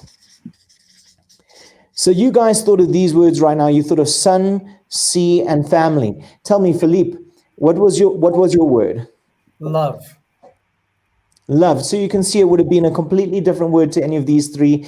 And so you three had to be chosen here today. This is so crazy because the thing is, in fact, before we show you the video right now, Fred, why did you choose sun? Does it resemble freedom, hope, happiness? I must say I'm very down to earth. It resembled to the pictures you were about to show us. Made me want to be in Cape Town. Oh, okay, cool. That's also okay. And tell me, Martha, why did you choose C? Does it resemble freedom, hope, happiness? I think for me, it's for sure resembles freedom and happiness. Freedom and happiness. Amazing. And Tash, why did you choose family? Is it freedom, hope, happiness, or all three? A little bit of all three. A little bit of all three. I love it. Well, you guys had to choose these words here today, and it had to be the three of you to help me out here today, because this is so crazy what I'm about to show you. In fact, let me ask you, I mean, right now, guys, you didn't know that you were going to be chosen until just a moment ago, and you didn't know that you were going to think of these particular words until just a moment ago, right? Correct. Yeah. I mean, you thought of those words right now, but the crazy thing is that this video was taken on the beach weeks ago, and I wrote a special message in the sand, and I believe that message was specially meant for the three of you. Let me show you what I mean. Hi, everyone. I'm here at the beach in my home city, Cape Town. I hope I've managed to uplift and inspire you, and that you enjoyed the connected experience that we all shared. I've decided to write a message in the sand weeks before meeting because I had the urge to share one last crazy moment with all of you way before we even met. Have a look at what I've been up to.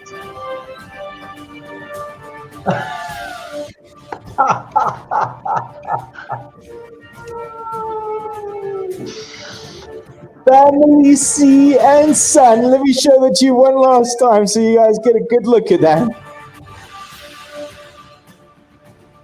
Written in the sand with a heart to finish it off, just for the three of you. You guys have been amazing. Thank you for having me. And remember that freedom, hope, and happiness. Oh, thank you so much, guys. Remember that those ideas and those emotions exist within you. So may you, with those ideas and those emotions, make 2022, your best year yet.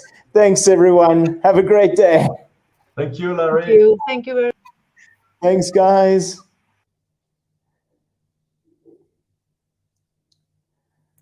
Wow. Larry, fantastic. I can't believe it. I can't believe what I just saw. Oh, thanks, Andy. I'm so glad you had a good time. Larry, Whatever you believe in, you can make happen. Would you like a job, Larry? Because I'd like to know if I'm going to hit budget next year. We can definitely talk. Larry, thank you. We appreciate it. I know you're jumping into other sessions. Unbelievable. I'm sure we'll get you lots of feedback. And yeah, thank you, Larry. Wow. Well, so I don't really know what I can say after just witnessing what I just witnessed. I would have paid money to see Felipe Pias that stuck for words. I've never seen that in 3 years. Probably one of the highlights of my 3 years. And look, I guess if you believe it, you can make it happen. Is what I take away. But honestly, fantastic. Okay, we're gonna move into the last section before the break, and I just want to share a couple of additional comments around what makes what about pride. Really, I talked to you about purpose before, but pride is really important in what we do. We can just go to the next slide, please. So I always believe this as a human being and as a friend and as a leader in Baxter. People will forget what you said. People will forget what you did, but people will never forget how you made them feel. And that's something that I read a number of years ago and always resonated with me because that's how I felt. I never forget how people made me feel in whatever part of life. And I just want to reflect on a couple of things if we go to the next slide. And one of those things is about you as a team and what we achieved together on our journey in medication delivery and pharmaceuticals. And we always paid huge amounts of attention to these numbers. So you're all familiar with ACE check-ins and manager effectiveness scores and satisfaction levels. Have we been perfect? No. Are we perfect as leaders? No. Are there challenges? Yes. But have we always tried to work collectively as an organization, listen to you, try to adapt some of our initiatives, looking at the last 2 years, adapt our work styles, be flexible, ask how people are and mean it. How are you really? Was a question that we used a lot. How are you feeling? What can I do to help you? What additional flexibility do you need in your job or in your life to get through the challenges that we're collectively trying to get through, be those business or family? And they're all important. So I just wanted to, these metrics are probably, I'm more proud of these metrics than I am of our $1 billion achievement, because this is what creates the $1 billion achievement. So thank you. We do listen. We do want the feedback. One of the bits of feedback that we get regularly is that we don't do enough recognition of saying, A, thank you, and B, allowing people to be celebrated in front of their peers. So we do want to make sure that we spend the right amount of time doing that. So I've got a couple more of the Baxter Hero Awards. If we just move to the next slide, please. And this one, yeah, I'm going to do two more. This one goes to somebody that some of you won't know, but certainly all the business unit heads know. And he's based over in Poland. So this person has been unbelievable in providing data and information and analytics and dashboards and Tableau insights and new tools that each one of you will be using out in the field, on your iPhone, on your iPad. And we wanted collectively as an organization to award as a Baxter Hero.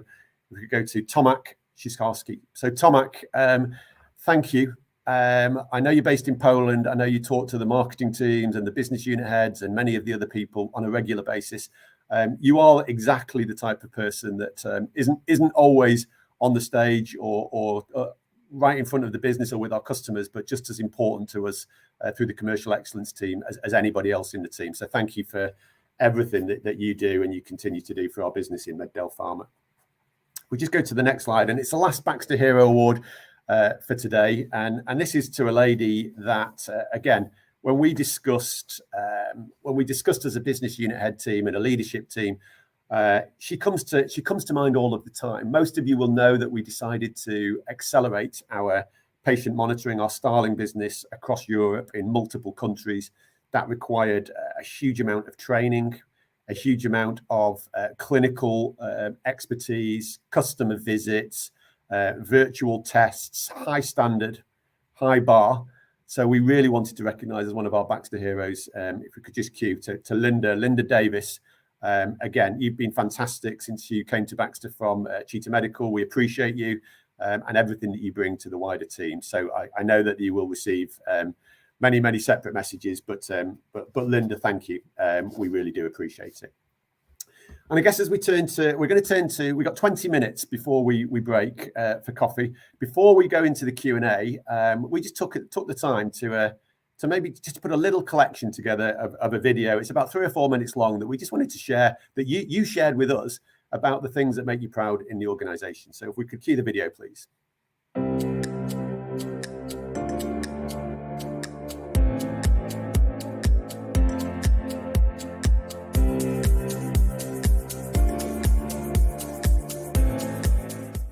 Looking back on 2021, I'm most proud of how we've pulled together as a team, not only to deliver exceptional results, but to make a difference to so many patients' lives. I'm very proud of the patient monitoring team for their courage, commitment, professionalism, agility. Thank you all. Amazing cross-functional collaboration that led to the successful integration of Project Calypso. 2021, passion, dedication, enthusiasm from the patient monitoring team throughout their training was inspirational. Remaining calm, secure, supportive and aligned. All the work we've done despite the difficulties. Of Baxter Care for employees. We have helped a lot of, especially COVID patients in 2021. We were real lifesavers. To have had the opportunity to learn about hemodynamic monitoring. Zurückblickend auf 2021 bin ich stolz über unser kleines, aber sehr erfolgreiches Starling-Team. For the great team spirit and teamwork we have all delivered. My fantastic fellow team members and what we achieved together. I'm most proud of encouragement to be member of this team. Et 1, et 2, et 3, 0. The French MDP team overachieved budget for the 3rd time in a row in 21. Well done, team. The care and respect that we showed for one another. En regardant en arrière sur 2021, je suis le plus fière de notre réactivité et de notre esprit d'équipe.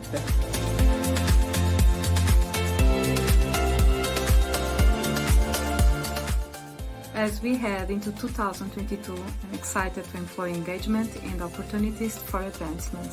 To welcome Starling in our team. Baxter is helping to achieve a green world. To grow and develop the MDP business here in Switzerland. To be a member of such a passionate and creative team. Help our company's mission of saving and sustaining lives. To deal with many challenging situations together with my amazing team. Growth mindset that meets challenges. See what the new year holds for me as both a person and a member of the Baxter team. To continue working with one of the best teams. Being part of this MDP team and facing new challenges. To be part of this big family and to face the new year challenges with you all. To take off with our whole MDP team. Be part of the evolving OPAC team. To help expand the range of injectable drugs.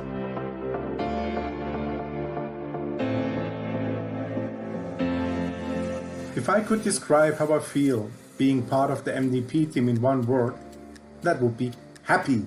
I feel very proud to be part of the MedDel Pharma team. Grateful. Feliz y orgulloso. Happy and proud. I feel that I belong. Proud of to belong to this team. Really rock. Proud. I'm proud of our mission and I'm proud of the team in Spain and Portugal. Makes me very proud. Team will be honored. Proud. Amazing. Wonderful team. Hopeful. Privilegiado. Feel energized and excited. Family. Empowered. Proud to be a Baxter Sterling darling. Challenging. Proud. Fellowship. Grateful.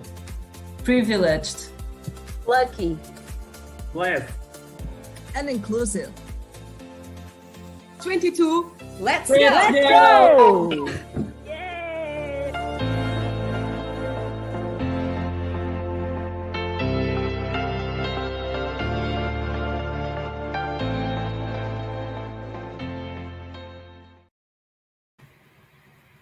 Hey, thank you, and thank you for everybody that contributed to that. I love the Baxter Starling Darling, so that was one of the highlights for me.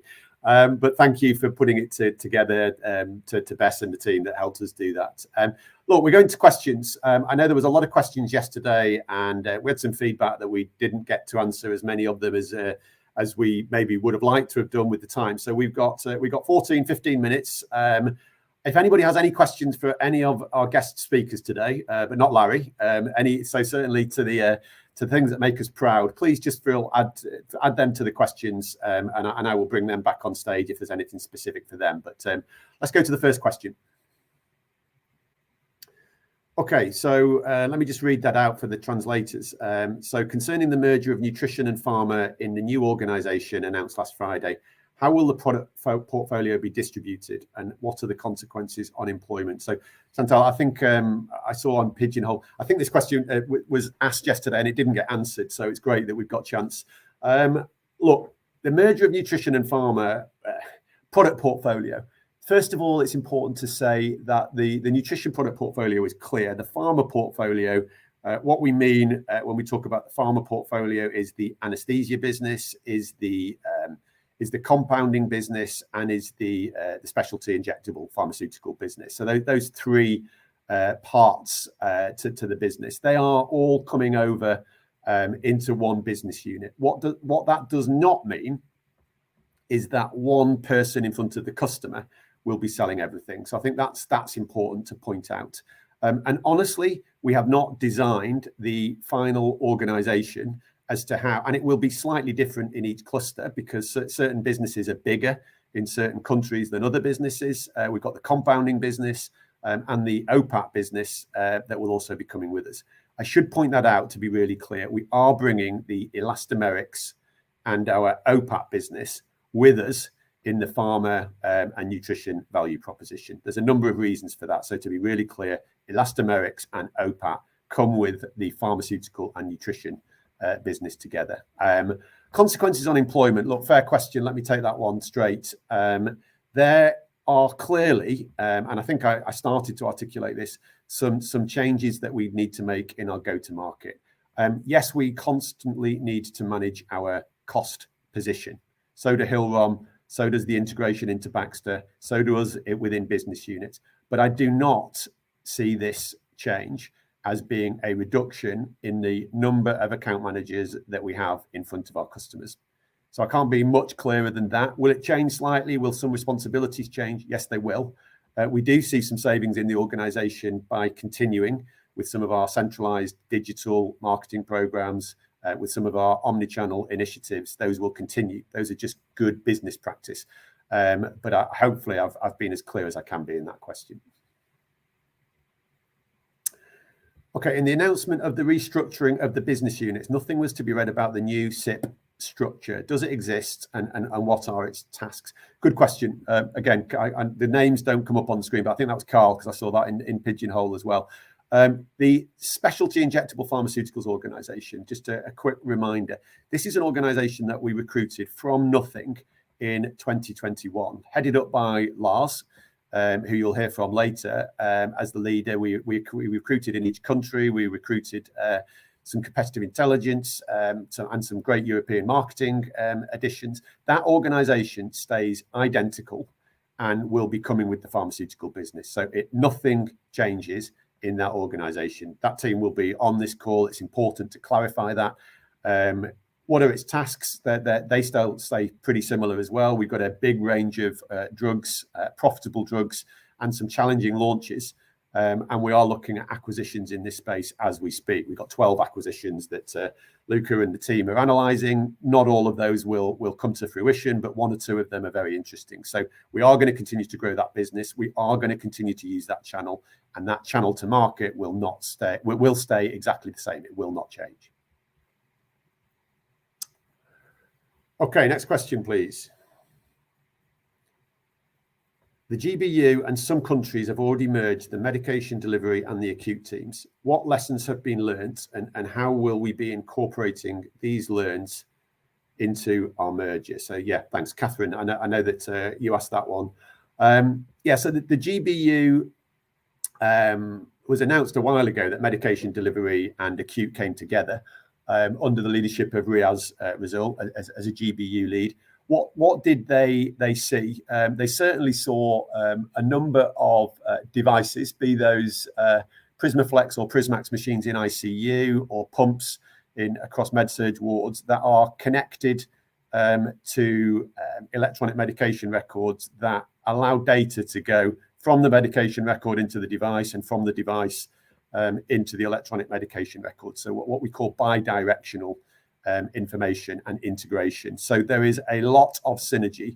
The businesses have electromechanical machines. They have big bulk fluids that are delivered across the hospital. They have disposables and filters, as well as this digital integration piece for connected care. So we are seeing those synergies. If you think about the research and development capabilities for those areas together, they're very, very similar. If you think about the, if you like, the arena in the hospital of critical care, there's a lot of our products across both businesses that are delivered in the critical care unit and clearly beyond with medication delivery, but many synergies around container strategies as well. Another question that's come up, I'm not sure, it came up yesterday, but what are we seeing with Hillrom that fits into this medication delivery and acute teams? They have a frontline care business, which is all about patient monitoring. And I had a lot of feedback that what Eric and Dirk talked about yesterday was very exciting around connected care, around saving healthcare professionals time, around improving communication, increasing safety, reducing errors, everything that plays into our strategy across Baxter and wider. So look, there's more lessons that we're going to need to learn. It's still early days, Catherine, but again, some of the lessons we're learning are good ones, and some of them are tough ones. And you know exactly what I'm talking about there, where we didn't get things right, and we need to learn from each other's mistakes moving forward. How to keep up our reputation in the anaesthesia business when facing the challenges with the vaporizer management, including MAC field action and compatibility and costs of contrafluorine. Passy, good to see the question. Yeah, look, for those of you that are not involved directly in the anaesthesia business, we've had a field action from one of our vaporizer suppliers, particularly affecting the Nordics. Anybody that's been involved in trying to sort this out, I know Charmaine and the team have been leading that, and everybody in the clusters has been involved. It's been painful, and thank you for the efforts to try, and we're in the middle of remediation. I don't have a good answer, Passy. What I have as an answer is, and you know some of this, is we are talking to all the original equipment manufacturers at the global level, particularly GE and Draeger, and we are putting significant pressure on them to accelerate the compatibility, the ISO standards that are required in order to get to the other side. And the other side is very clear for me. Contrafluorine eventually will be standard of care for anaesthesia. All right, let me say that again. Contrafluorine will be standard of care for anaesthesia or gas capture. Gas capture, which clearly includes contrafluorine. To get to the other side is painful. It's hard. We have had great successes. You've seen a number of great media clips. We've been front page newspaper, we've been on radio, and in each cluster we do have some very successful conversions, and we are gathering momentum, but I know how difficult that has been, and I appreciate the efforts. This is what I call heavy lifting. It will continue to be heavy lifting, but when we get to the other side, we will win this battle. Okay, I'm very, very confident, and thanks to the wider team and the environmental and sustainability team and the government affairs team that are helping us do this. So I could talk about this one for a long time, Passy, but thanks for everything you're doing over there. Can you tell us more about how do you see and plan the new marketing and product portfolio structure? Okay, not sure who asked that one yet. Maybe that will come up in a minute from Tally. Okay, Tally. Probably not in a great deal of detail, if I'm honest. There are thoughts about this. I certainly believe that the work that Fred had started in the MedDel Pharma team around marketing planning and using the European marketing team and the country marketing teams in one process, similar to how the nutrition team have done it, and I think how the acute team have done it, to try and make us more collaborative, more efficient, and more effective within that aggregated marketing initiative. I think that's one that we were going on that journey anyway, and I absolutely see the digitization and the centre of excellence as being critical and expanding areas in everything that we do in marketing and omnichannel moving forward. I think MedDel Pharma have been good in omnichannel, but I think some of the other business units are slightly ahead of us for a very good reason. And there's opportunities in the new structure to make sure we learn across those areas. Product portfolio structure, probably just too new to say. Hopefully I've been clear on some clear differences with nutrition selling compared to the pharmaceutical selling, and some clear overlaps as well. Okay, I always have to try and remember to they try to get through as many questions as possible without speaking too quickly, and that's quite a difficult group or a difficult equation. Commercial managers will probably first discuss the nutrition pharma products with the customers. That would make sense. How should effective sales force structure look like? Carl, over in Germany, yeah, I think your point there with the commercial managers, where they do big negotiations and discussions with the GPOs or the group purchasing organizations, continuing to leverage across the wider Baxter portfolio, and then make sure that the deals are being taken by the customers, and the rebates and the volume-based deals are good for Baxter and good for the GPO. That's going to be important. But at the sales force level, where we need to sell clinical differentiation, we will continue to sell clinical differentiation or product differentiation if required. So again, we do need that commercial team, and we do need the clinical differentiation team as well. Yeah. Okay. I'm going to take one more after this, and then we'll close. Novum IQ products will arrive, maybe! Exclamation mark. Okay. Let me just stop there for 1 second. Okay. Let's just go. Novum IQ products will arrive. Everything I know today, and trust me, there has been a lot of discussions and a lot of challenges, some of which some of you will know more about than others. But everything I know today, including discussions with Joe Almeida, Jay Sicaro, Riaz Razul, Cristiano Franzi, Brendan Ferguson, Magnus Lindholm, and the list goes on. And Fred's been with me on every step of this journey. We do want to launch Novum outside the US, including Middle East, Europe, Middle East, and Africa. And that is our objective. It's not going to be the end of the year. All right. It's more likely to be towards the end of 2023, start of 2024. And the team are aware of that and working through that. It gives us a chance to build in the functionality of the pump and the integration that we need. Very clearly, which division they will be integrated into is into the medication delivery and acute. It absolutely fits in that area with the strategy moving forward on connected care. Last question. Right, interesting. Okay, Thierry, Baxter is clearly focused on connected care in ICU, especially with the acquisition of Hillrom. Please, could you explain the emphasis on ICU? I think it's fairly clear, hopefully, from the last couple of days. The emphasis on ICU is the criticality of patients, the pressure in ICUs for information, algorithms and artificial intelligence that can save healthcare professionals time, having monitoring platform that gives information and insights that doesn't exist when it's fragmented. And the list goes on.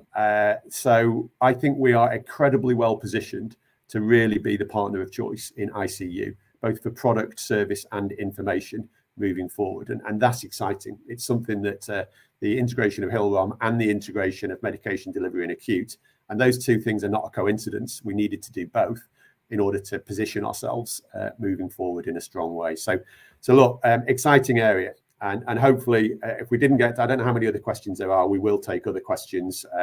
I'll make sure we do some responses to those as well to try and cover those. So look, it's been a long session of 2 hours. Well, exactly 2 hours. We're on time. I think I'm right in saying that if we just put the next slide up, we've got a 20-minute break. So take the time, take the break, have a walk, make a cup of coffee. When we come back, Fred and the team in an interactive quiz-like way with videos and different areas to help sure we remember the messages and learn, get ready to be engaged and come back in 20 minutes. Thank you for your engagement in the last 2 hours.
Okay, welcome back everyone.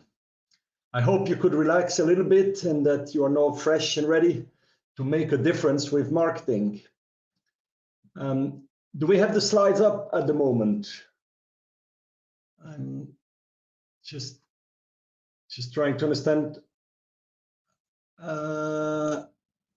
Yeah, okay. Can you tell me whether the slides are up, because I don't see them on the screen?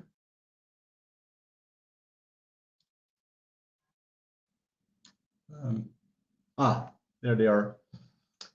Thank you very much. So in this next session, we will not be able to trick you with Wikipedia or playing cards like Larry did.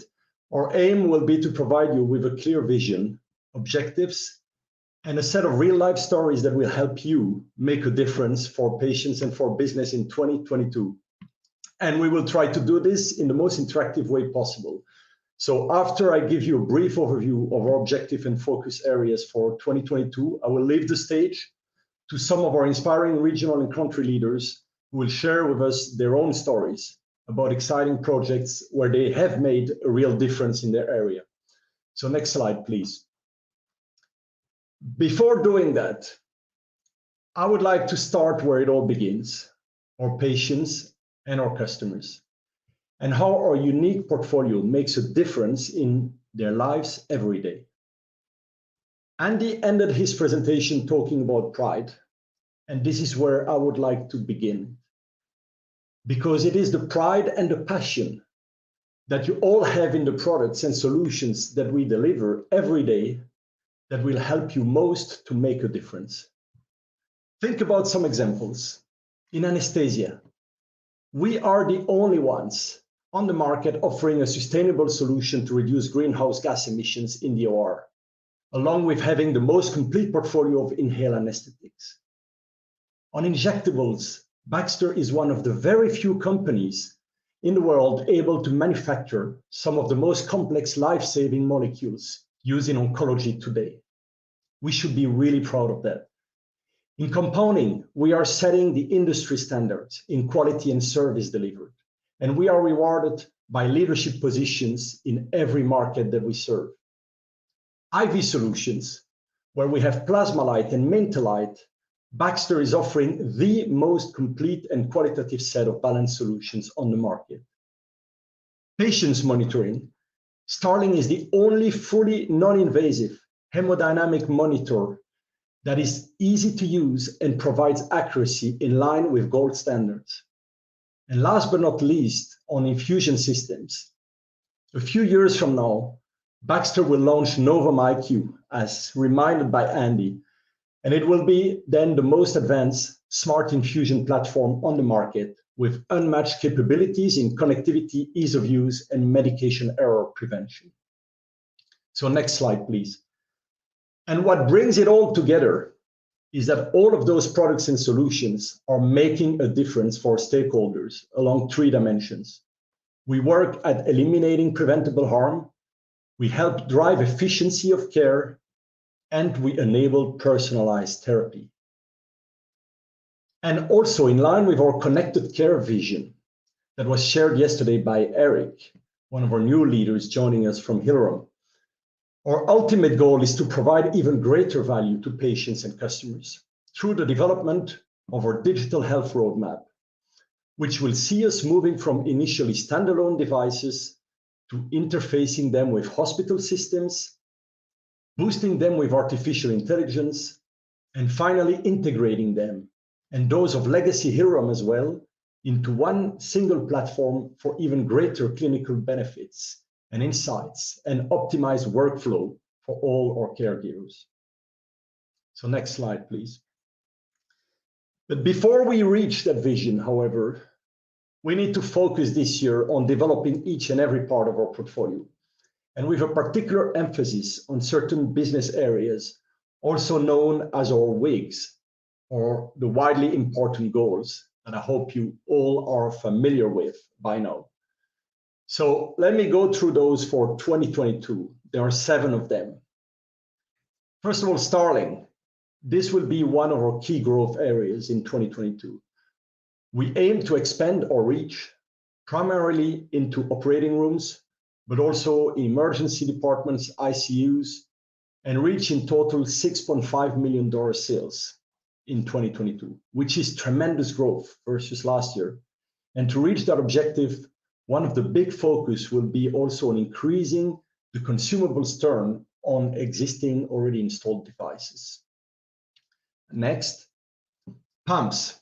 We will strive to further win competitive accounts with Evo IQ in UK, Ireland, and Greece, adding over 2,000 pumps to the installed base in 2022. And we will also grow sets utilization rates while continuing to prepare for the launch of Novum and Vita IQ elsewhere. Next, OPAT and elastomerics. We will focus there on increasing further the number of patients treated in and out of the hospitals with our elastomerics, reaching a target of 62 million sales over the region in 2022. This is a 4% growth year on year. And we will also work at expanding our service offering to more markets across Europe. Next, SIP or injectables. We have there a very large and diversified portfolio to defend and grow overall. But our number one focus in 2022 will be to protect and consolidate our recent acquisition of Calyx, reaching a total of 95 million sales by the end of the year. Next, anesthesia. This is where we aim to grow back our business in 2022 by leveraging our unique sustainable anesthesia value proposition, expanding our footprint in gas capture with more than 179 new purchasing accounts, and reaching 86 million sales by the end of year, both thanks to Suprain utilization growth and share gains on Sevoflurane. Next, on IVs and irrigation, we will continue to profitably consolidate our market share through focused pricing efforts, service differentiation, and by rolling out our Equilibria, or balanced solutions portfolio across the region, reaching over 250 million in sales. And finally, compounding, we target to further expand and improve our profitability to reach 15% operating margin at the end of the year. So, next slide, please. To achieve all that and make a difference with marketing in 2022, we will also drive several improvements on our processes in line with the digital transformation. And first of all, we will roll out, as already introduced by Andy, a new business planning, or otherwise called BaxP process in the region that will ensure a closer collaboration between countries, regions, and GBUs and functions with all our business partners. Next, the result of this should come in the form of one integrated set of plans and tactics across the region for each of our core product lines. The direct benefits will be a simplified process, which means less work for each contributor, with clear and aligned objectives for everyone, and one set of powerful actions and messages around our products aligned across the whole region. There are also indirect benefits. Next, so you can expect to see more digital marketing and omni-channel campaigns and activities, all of those being driven in a more synchronized way across the entire region. You'll see a greater integration of marketing leads, segments, and campaigns into Boost with aligned dashboards and KPIs by all.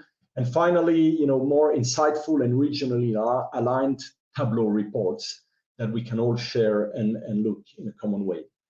So all of that is the role that marketing wants to play in our transformation towards an ever more impactful and digitally enabled business in 2022. And so we're looking forward to walk this journey with you.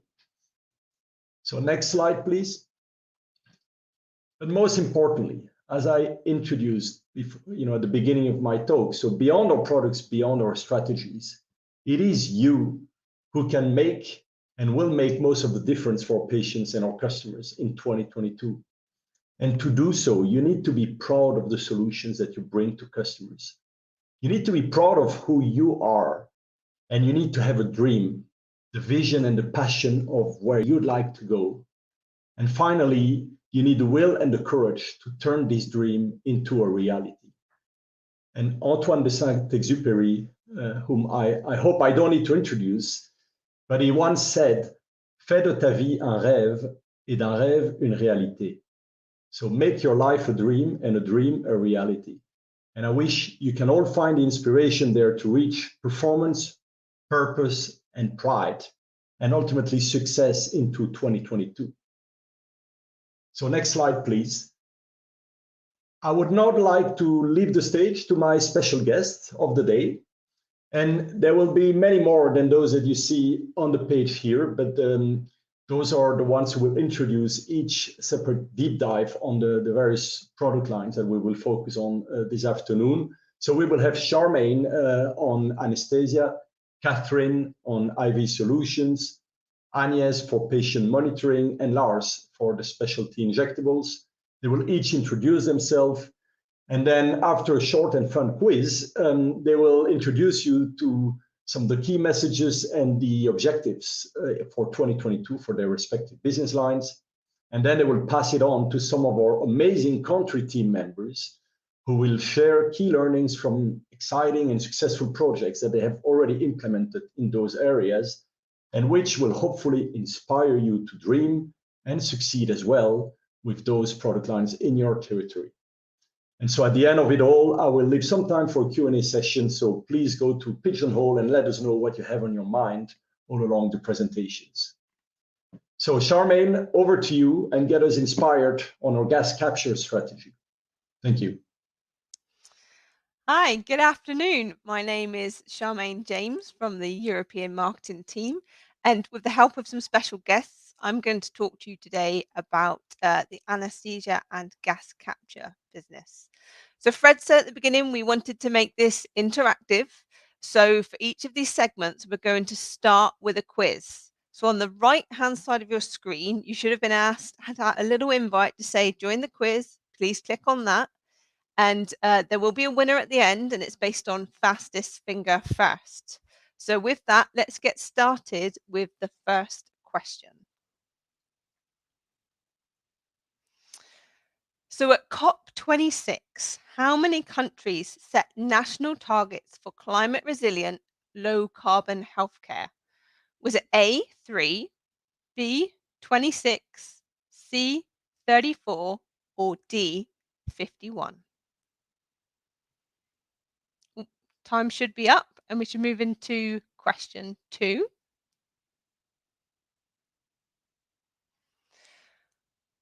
So, on average, what percentage of a hospital's carbon footprint can be attributed to inhaled anesthetic gases?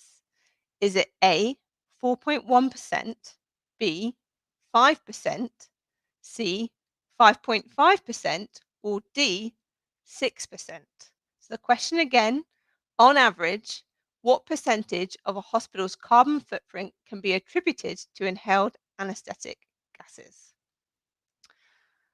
Time should be up. You can see the right answer there on your screen, so you can tell whether you've got it right or not. And then we should be moving to the third question. So last question. What percentage of anesthetic gas exhaled in the OR by the patient can the contrafluorine canister capture? Is it A, 95, B, 96, C, 98, or D, 99? What percentage of gas exhaled by the patient in the OR can the contrafluorine canister capture? Again, time should be up. And what we should get on the screen now, and hopefully I'll be able to see it, is who our winner was. I'm sure that there were lots of correct answers that were submitted.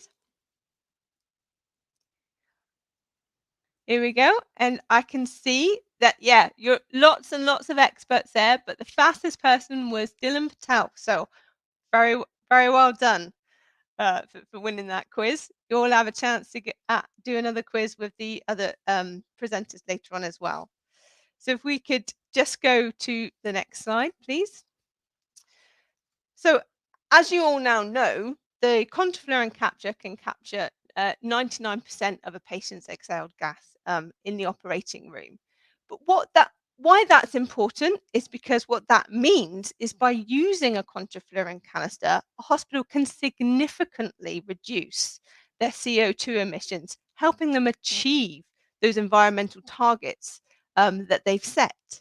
And if you combine the use of contrafluorine with Baxter's full portfolio of inhaled anesthetic gases, this gives us the opportunity to offer our customers a truly differentiated proposition, which can answer some of the key challenges that they're facing at the moment, especially as more and more climate targets are being set. So our 2022 objectives for anesthesia and gas capture is to drive towards $86 million of sales with 40 million SGP. But importantly, we also want to expand the adoption or accelerate the adoption of gas capture technology to 179 repeat purchasing accounts across the Western European region. And to do that, we need to not only push at an account level, but we also need to work on a top-down approach by engaging top-level national stakeholders in the conversation about why contrafluorine should be, as Andy put it, standard of care. So to provide you with an idea of how that can work in practice, if you could just bring up the next slide while I'm talking, thanks. To provide you with an idea of how that can work in practice, I'd like to introduce Julie Aspin and Andrea Crisostomo to talk to you about a real-life example of how that has worked in Portugal. If you could play the video.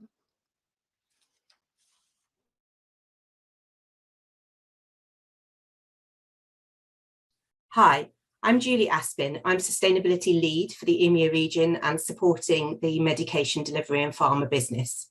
I'm going to talk a bit about how we're moving towards a lower carbon healthcare environment in Europe. The healthcare sector is actually a really big contributor to the climate crisis. If it was a country, it would be the 5th largest emitter on the planet. So carbon emissions are rightly getting a bit more visibility in our sector, and many hospitals have been working on reducing their emissions for quite some time. However, 70% of a hospital's emissions are in the products and services that it procures, which means that we're seeing more of a move towards greener procurement policies across Europe and opportunities for products with lower carbon impacts. Not only are we seeing changes in the healthcare sector, we're also seeing changes in policy. And 2021 was a big year for climate change policy, with many countries globally setting targets for carbon net zero or climate neutral emissions. The EU joined the raft of countries doing this, with a minimum target of carbon net zero by 2050. And some countries in Europe are actually going beyond this, for example, Germany. It's not just governments that are acting, it's also the private sector, and Baxter set its own carbon neutral goal, which is the first goal of its type. We're also seeing with these national targets a kind of growing influence in healthcare, with the UK, Spain, Belgium all setting their own net zero targets for healthcare. And this can apply at every level. So for instance, the UK NHS has a net zero target for 2040. And this is implemented by all hospitals who must have a green plan, which kind of gives the direction of travel at an individual hospital level. Understanding where in this policy landscape we can intervene helps us really drive scale and impact for green technology. And I'm going to hand over to Andrea, who's going to talk a bit about our experience in Portugal. Thank you, Julie. My name is Andrea Crisostomo. I'm product manager in Portugal for medication delivery and pharma. And let's talk the approach between Baxter and MOH, named ACSS. As background, we have started our first pilots in November 2020 into hospitals in our Porto region, and we have defined two main goals. The first goal was to gain critical mass about contrafuran usage in order to spread and expand its usage at national level. And the second goal was to establish a rich communication plan articulated with hospital department communication, creating buzz about gas capture system, and also generate some awareness for sustainability. And we have done this exactly for hospitals, and stakeholders in general reach us asking for more information. And this is the reason why in last August 18, ACSS has contacted us requesting information about gas capture system. So we received this request and we proposed a virtual meeting in the day after.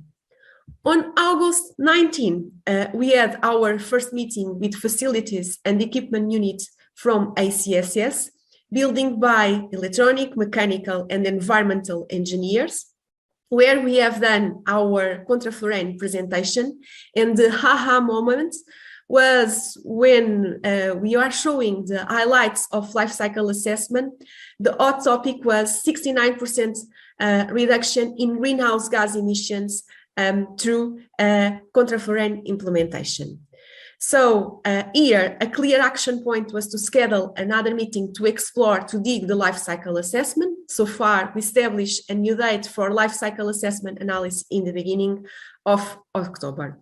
But why this meeting was so important and why ACSS is concerning about sustainability? In fact, this meeting was a great key learning for us, and it was also very productive, because ACSS shared with us the three critical drivers based on their strategic plan to reach net zero greenhouse gas emissions by 2050.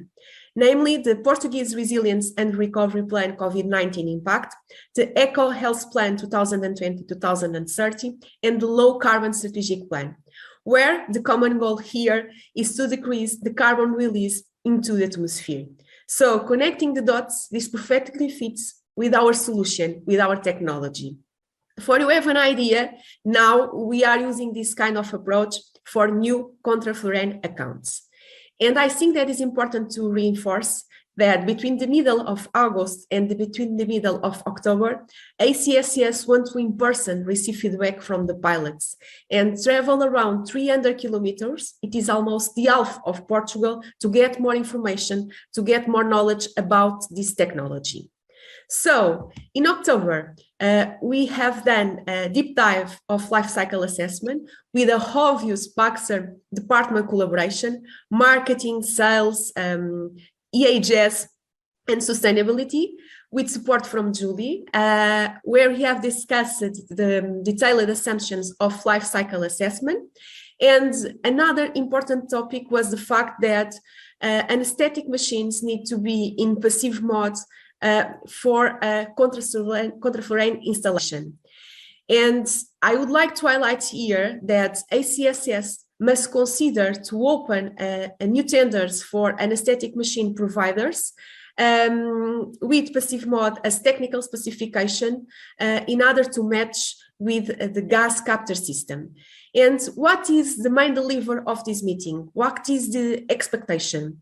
ACSS is committed to release a recommendation of gas capture system adoption by the end of this quarter, and we are keeping in touch. So I hope that this expertise lead you to have the MOH endorsement in your countries. Thank you.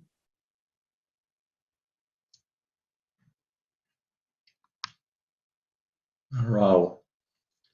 Thank you, Andrea, and thank you, Julie and Charmaine, for this very inspiring example. I have to say, I am particularly impressed in this example.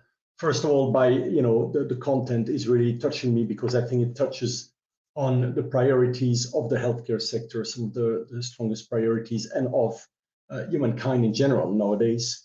But at the same time, it's a great example of cross-functional collaboration. I think a lot of people work together to reach that objective in Portugal. So congratulations, really. Thank you.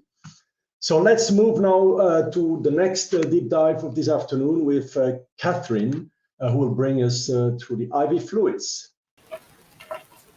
Welcome. Thank you very much, Fred. Welcome, everybody, and good afternoon. So I'm Catherine Forster, the Associate Director of Marketing for Medication Delivery in Western Europe. So it's quiz time again, round 2. Hopefully you're all getting the idea of how this works. So remember, it's accuracy and speed. So let's see if somebody can knock Dylan off of the top spot in this next round. So let's go to the first question. So in Europe, how many IV infusions in ViaFlow are delivered every second? Is it A1, B3, C5, or D7?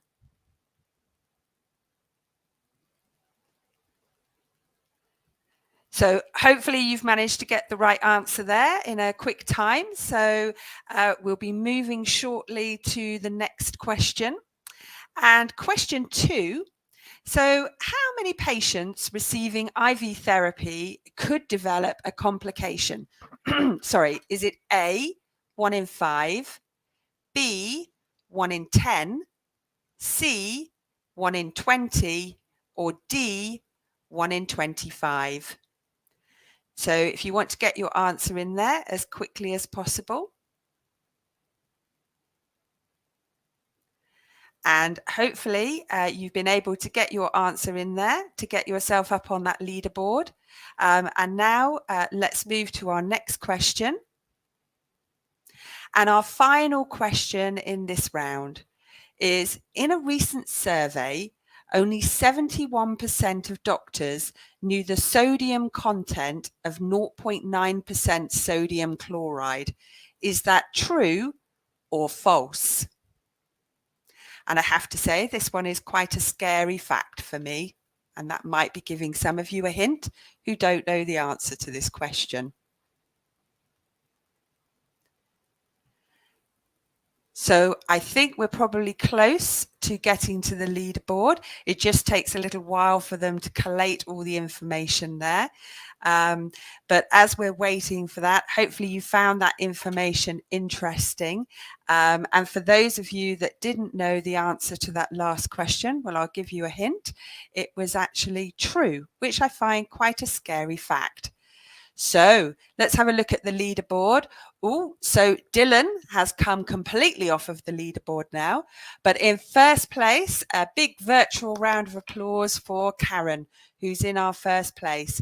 And I can see we had some very close people in second and third. So congratulations to all for taking part in that quiz.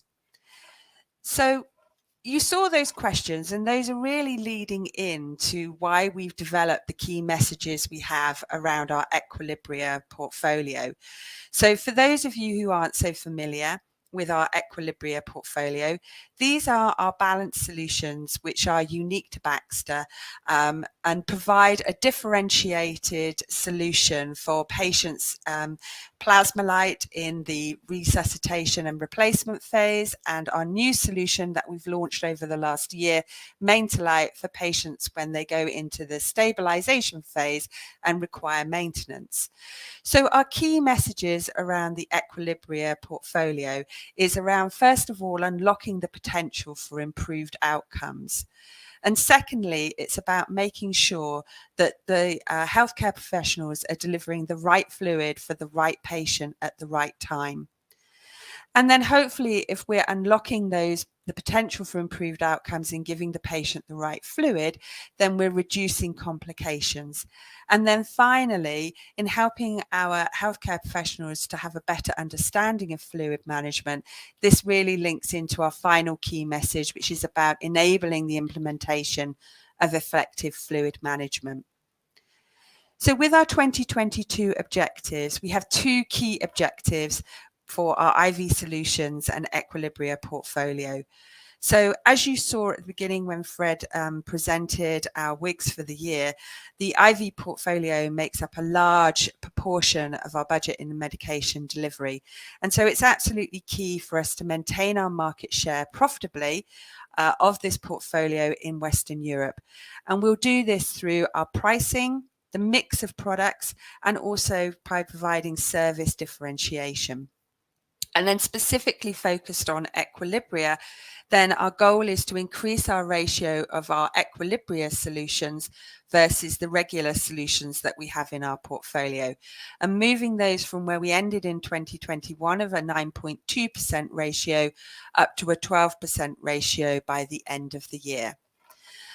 So we've been really focused on these objectives for a number of years, and with equilibria and the launch of a new product into that portfolio, I wanted to give you an example of how we have been using that and to really showcase one of our clusters who's really embraced this.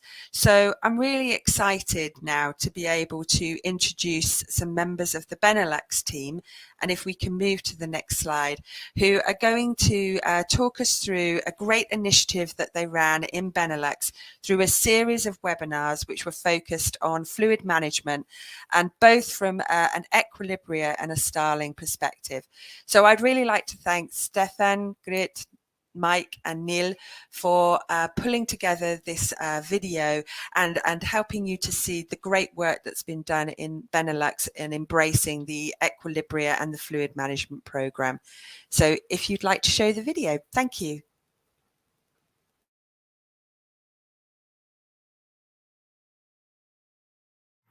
Hi, I'm Stefan Hello. I'm the product manager for the IV Fluids and Starling in Benelux.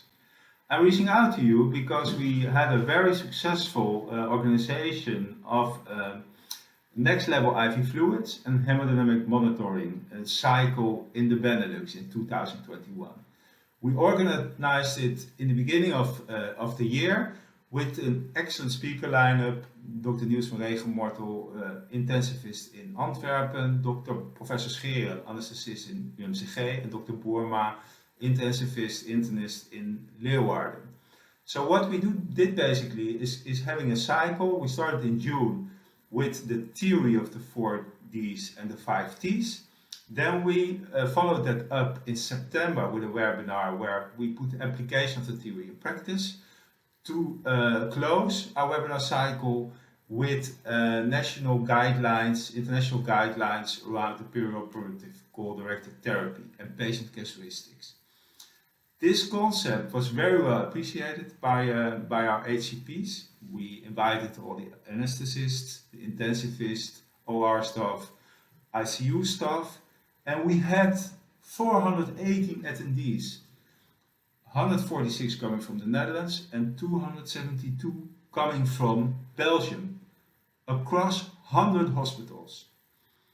And all those attendees, they rated the webinar good to excellent, 91%. So really, they thought it was worth their time.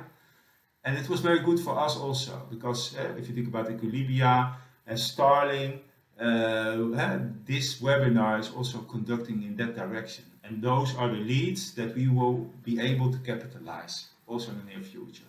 So what we did, we organized a webinar soon up front. We had asked for accreditation and we received that. We had all kinds of LinkedIn campaign also to invite in a targeted HCP way to invite our customers, but also still some hard copies, for example, posters in the canteens, some hard copy flyers, but also digital. So I think it was a good combination in order to maximize our attendees.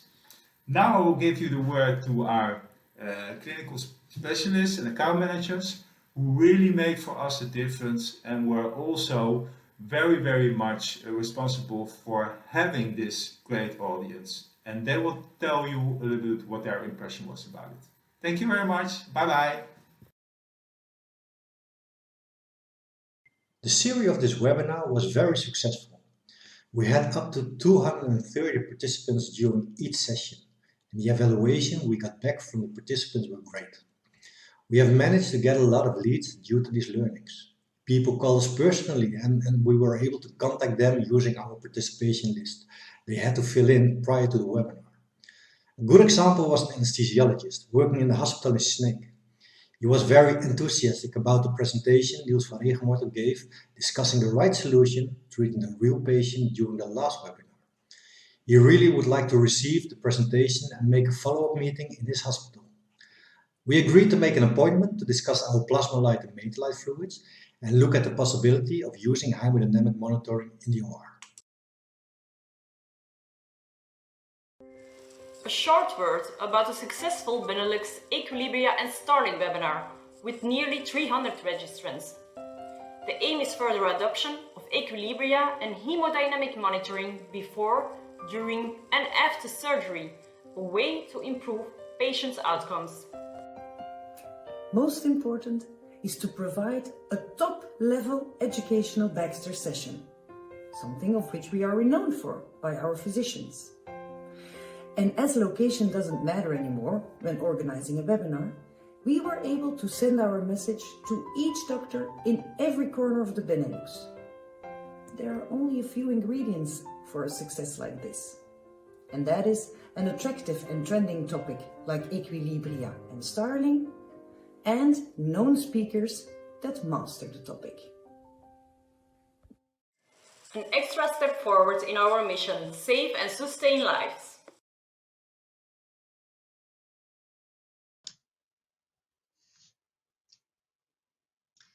Well, thank you very much, Stefan, Greet, Mike, and Nele for this video, and Catherine, of course, for the introduction before. I really like to see this as a great example of embracing the digital marketing strategy that we have, and how by combining these digital activities with the more traditional, follow-up of salespeople and clinical specialists in the field with their customers, you can achieve great success. So thank you for these examples and the passion, the energy you shared with us. So on the next topic, I would like to introduce Agnes, who will lead us through the patient monitoring, the world of patient monitoring at medication delivery in pharma. Welcome, Agnes. Hi, everyone. Hello, very happy to be with you this afternoon. My name is Agnes Bonnet. I'm the Patient Monitoring Director of Western Europe. So you understood now that quiz, it's knowledge and speed, right? So let's get on the quiz on patient monitoring. So first question, what percentage of patients receiving IV fluid will not benefit from the perfusion? 5, 20, 50, 70%? All right, next question.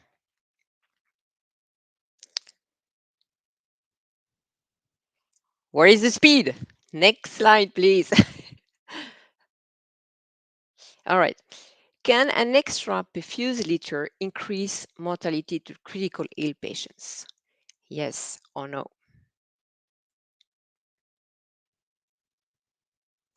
And last question. On the next slide. Even with strong guidelines, how many ORs are equipped with an hemodynamic monitor in Europe? 20, 30, 50, or 80%? That's the most difficult one on the three. All right, who's the winner? Let's have a look. We get the winner in the patient monitoring team, of course. I haven't said that before. Maybe somebody from the patient monitoring team, I guess. So let's see the winner.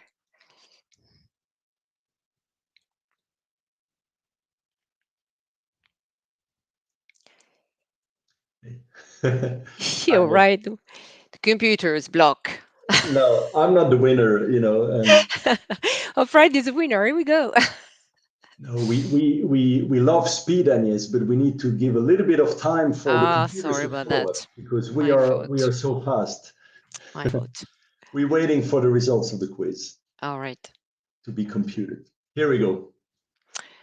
Right, here we go. Yeah, Maja, Gael, Johan. This is cool. Christine, Stefano. But the winner is Courageous. Oh, I wonder who that is. It's an anonymous. All right, so we get a swan in the team now. That's good.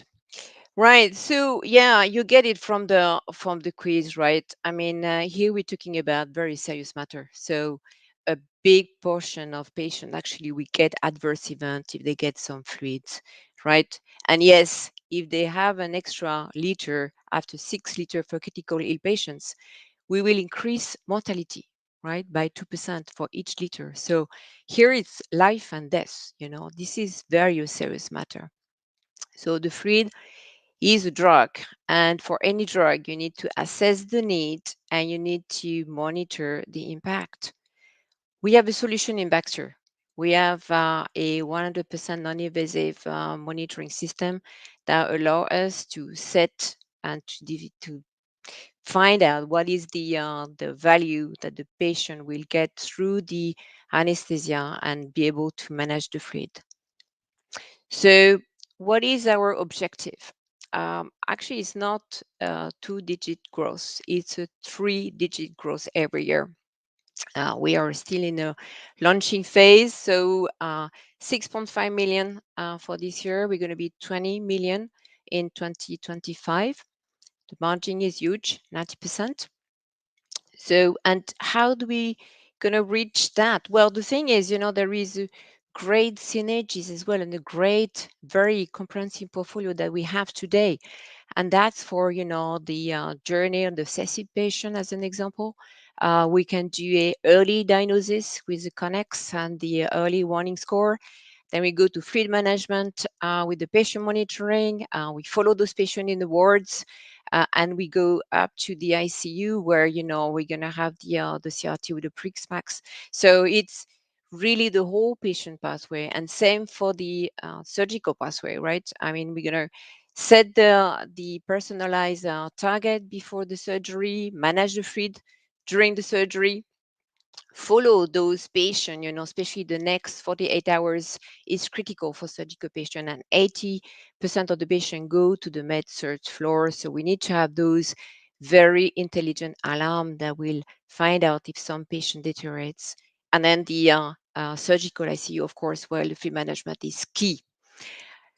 Next and last but not least, so we launch most of the country in Europe following the launch. And here, this is really about the people. I mean, you can have the best strategy, right? The best product, and we do have, by the way, but without the people, you can't do anything.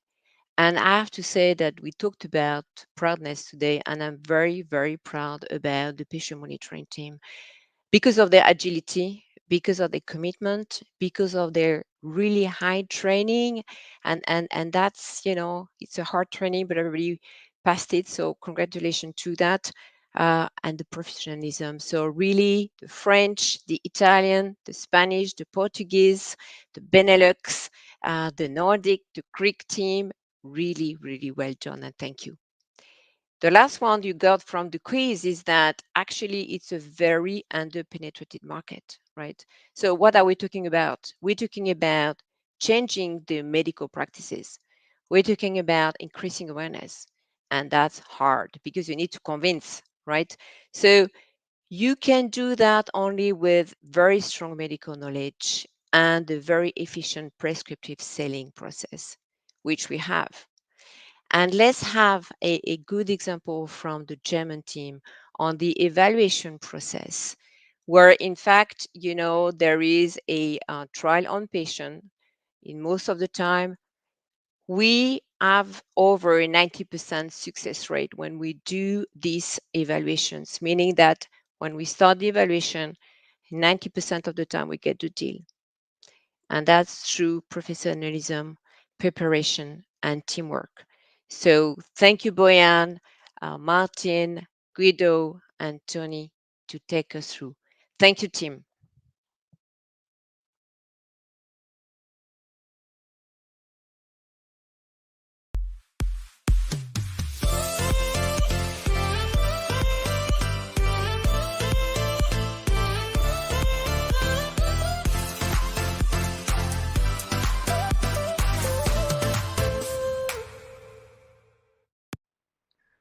Hi Baxter team, I'm Guido.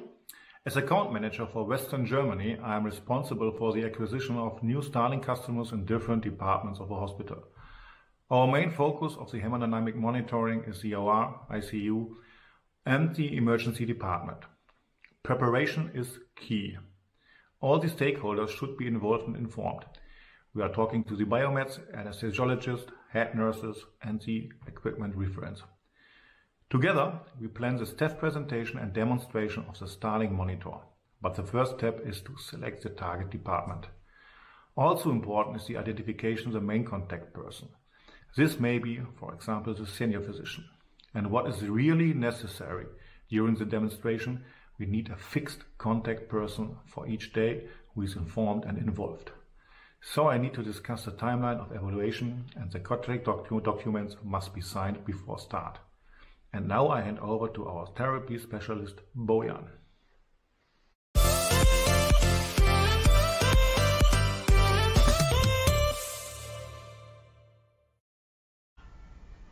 It's beneficial to have the clinical specialist team together with account managers.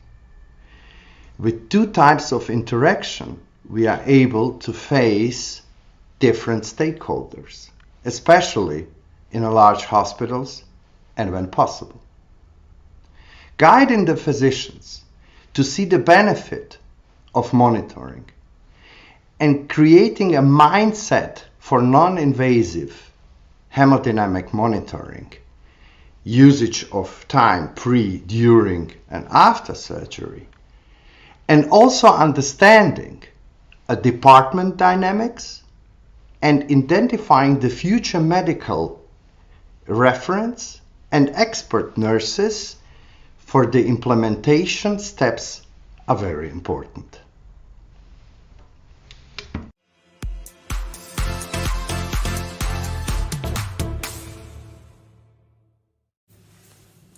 Hello, ladies and gentlemen. My name is Martin Siebert and I'm a therapy specialist of the German Starling team. After every evaluation, we build up each case in a kind of clinical case story. Therefore, we extract data material from the Starling, evaluate it, and depict them into graphic analysis. Afterwards, we try to set up a meeting with physicians and our customers, recapitulate their cases, and show them again the benefits of the Starling monitor. Professional appearance is key and a must for our work in the hospitals, including some rules to survive the operating room. To go on with further steps, we prepare the implementation process by identifying medical reference and expert nurses within each hospital to support them with inclusion and fluid management protocols. That helps us and them to identify the center's potential.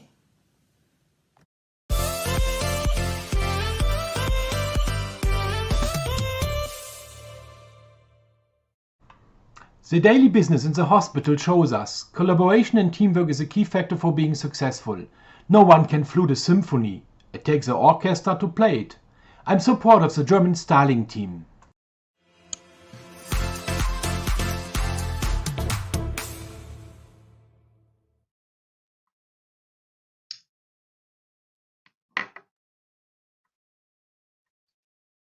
And you may certainly be proud, Konstantinos. Thank you very much to the German team, Guido, Martin, Bojan, Konstantinos, and of course, thank you to Agnes for bringing us through this session.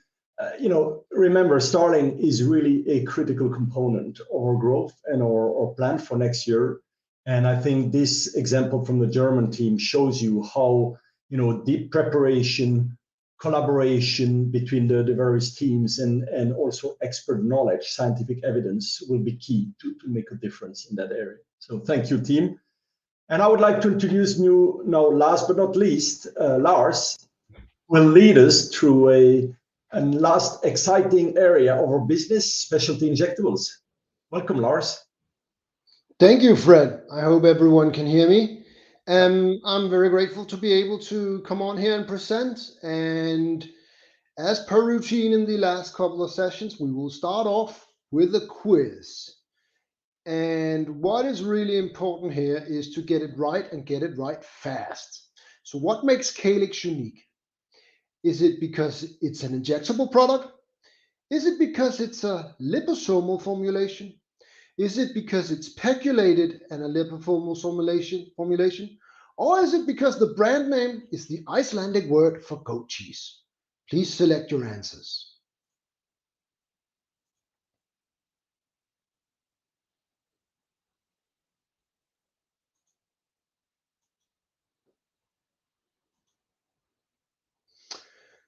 Coming to Scopoderm patch, as you may or may not know, we are integrating a patch product from GSK in Q2 of this year. And the question goes, what is the shape of the Scopoderm patch? Is it round? Is it a square? Is it star-shaped, or is it a hexagon?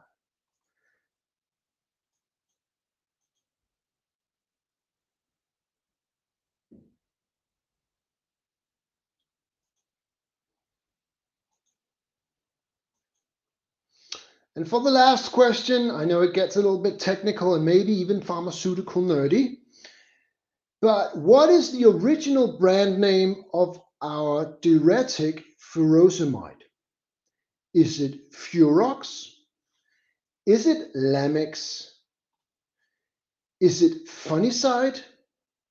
Or is it Laxis?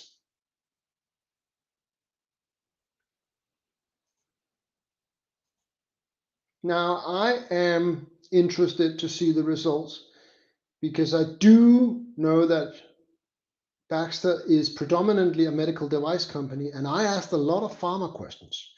Now, that might be that there are a lot of pharma nerds like me in the teams, but let's see. Wow, Passy made the first place. And I'm so happy to also see someone from my own team here with Jacopo and Jacques in second place. Teresa and Alessandro and Thomas, thank you very much. Very great to see.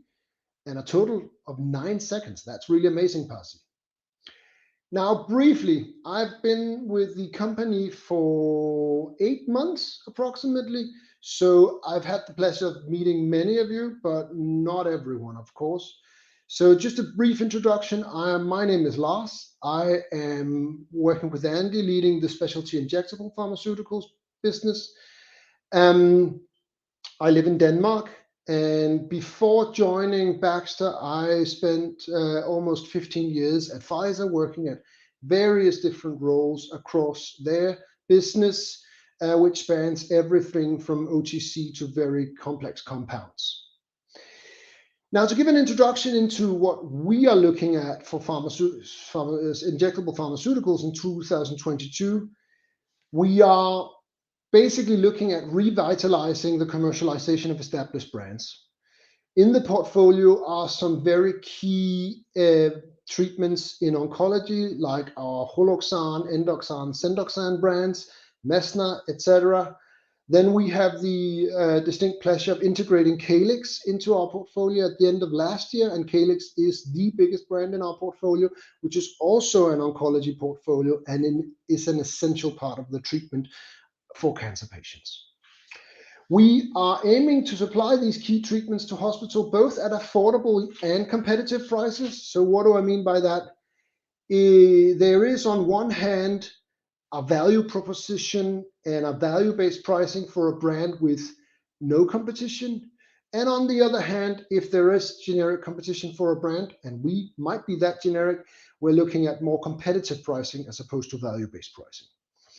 And we're furthermore, given that we're within a very unique company that operates exclusively, I would say, in the hospital and outpatient sector, we're looking at providing formulations and administration forms that can enable, of course, better care for patients, but also be an easier handle for hospital staff or nurse staff, doctor staff, pharmacist staff, and free up time for other actions they need to take with the patient. As Fred already alluded to in his introduction, one of our key objectives for 2022 is to defend Calyx against generics, which at this time there are none of, which we're happy about, and then to, of course, ensure continuous supply across our region. We need to continuously refine our go-to-market model and our commercial platform for SIP. There were already things in place when I joined, courtesy of Fred, Chris Tilley, Charmaine, etc. And we are building upon that to further refine it and create a really high standard of operating for this portfolio. And then, of course, another focus for us is to continuously expand our portfolio in Western Europe through geo-expansion of products from other markets and through business development and licensing, which is very important for us. As an example of this commercial platform and standard of operating, I will give the word to Martin Wolmerstedt from the Nordics to tell a little bit about how we enabled bid in more markets for a product where tenders were changing shape as we were about to enter into them. So please cue video. Hi everybody, so Martin Wolmerstedt here, Nordic Business Development, based in Sweden, here on the West Coast. And today I'm super excited to share a little bit the work that we did together, or rather how we collaborated on one really major tender here in the Nordics. But the real story is actually a bit about how tenders are shaping and developing here in the Nordics and changing, I would say, the approach that we need to take and how we work with them. So that's a bit, what I would like to share with you a little bit what we can do to be successful going forward. But I would say like the main thing that we're seeing here in the Nordics, and that's really that we see tenders are becoming larger. We see collaboration between regions and actually even countries. And I'll give you a little bit some more insight on that topic as well.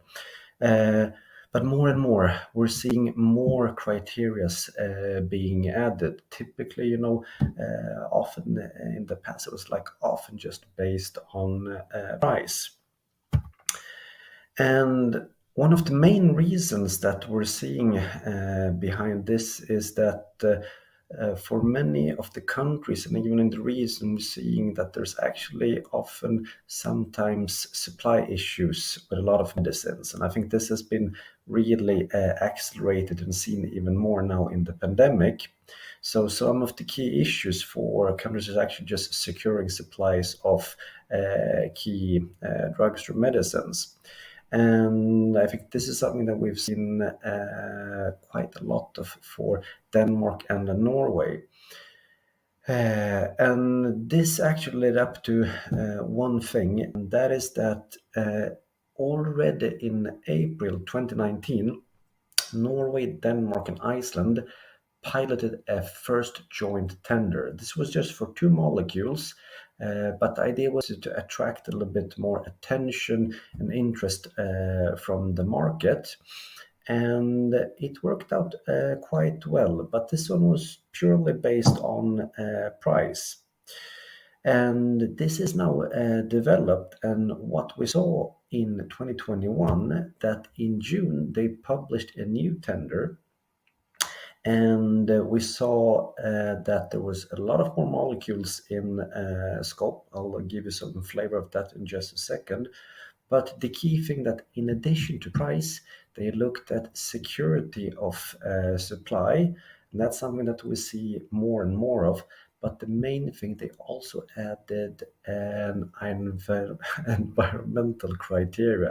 And that's something new, but we're seeing it also popping up now in national tenders, and it's becoming more and more important. And I'll let you know a little bit more about that in just a second. But if you looked and started with just 2 molecules, this time around, there was quite a lot of more. A lot of focus on antibiotics, but if you look at the Baxter portfolio, it actually contains some of our new product launches like paracetamol and bupivacaine, but also like the older ones like metronidazole. So really for us in the Nordics, this was really an attractive tender. But if we looked at the weighting, and this is a bit where I want to show you some more insights in the development that we're seeing. So remember that, in the past, we just looked on purely price.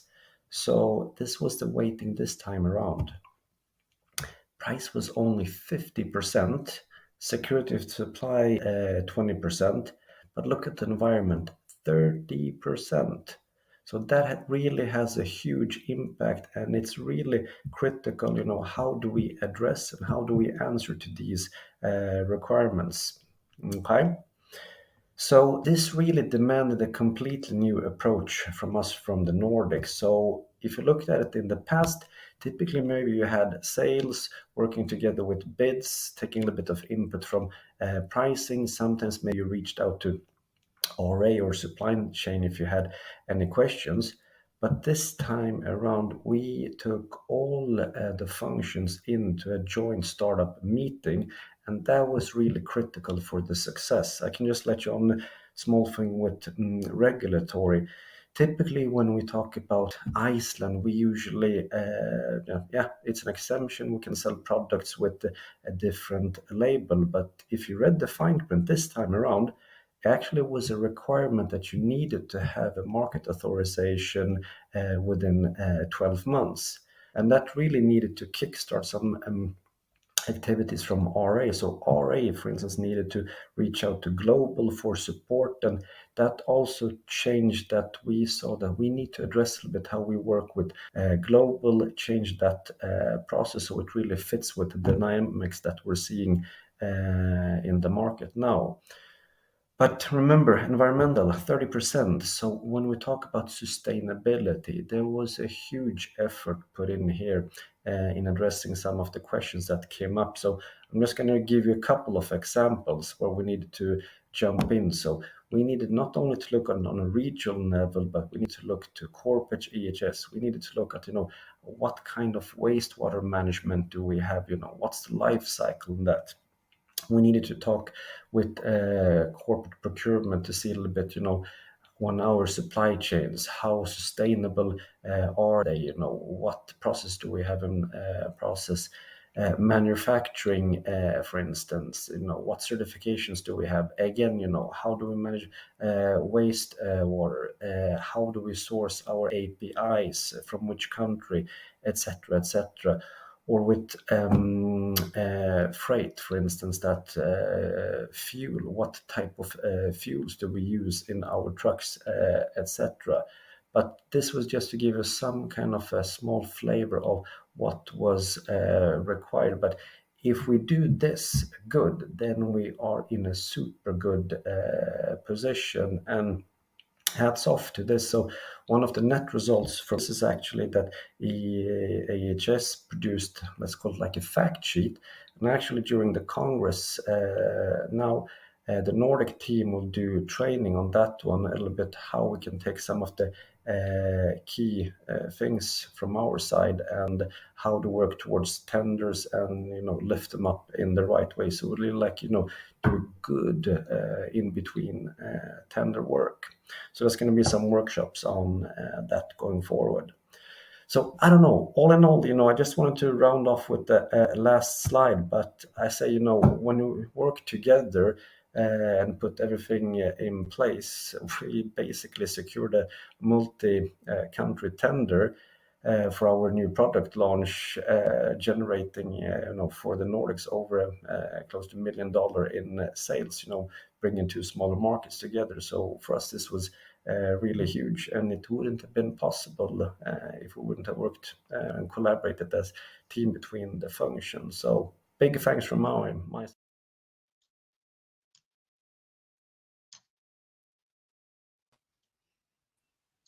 Here we are. Thank you very much, Martin and Lars, for this last session on the injectables.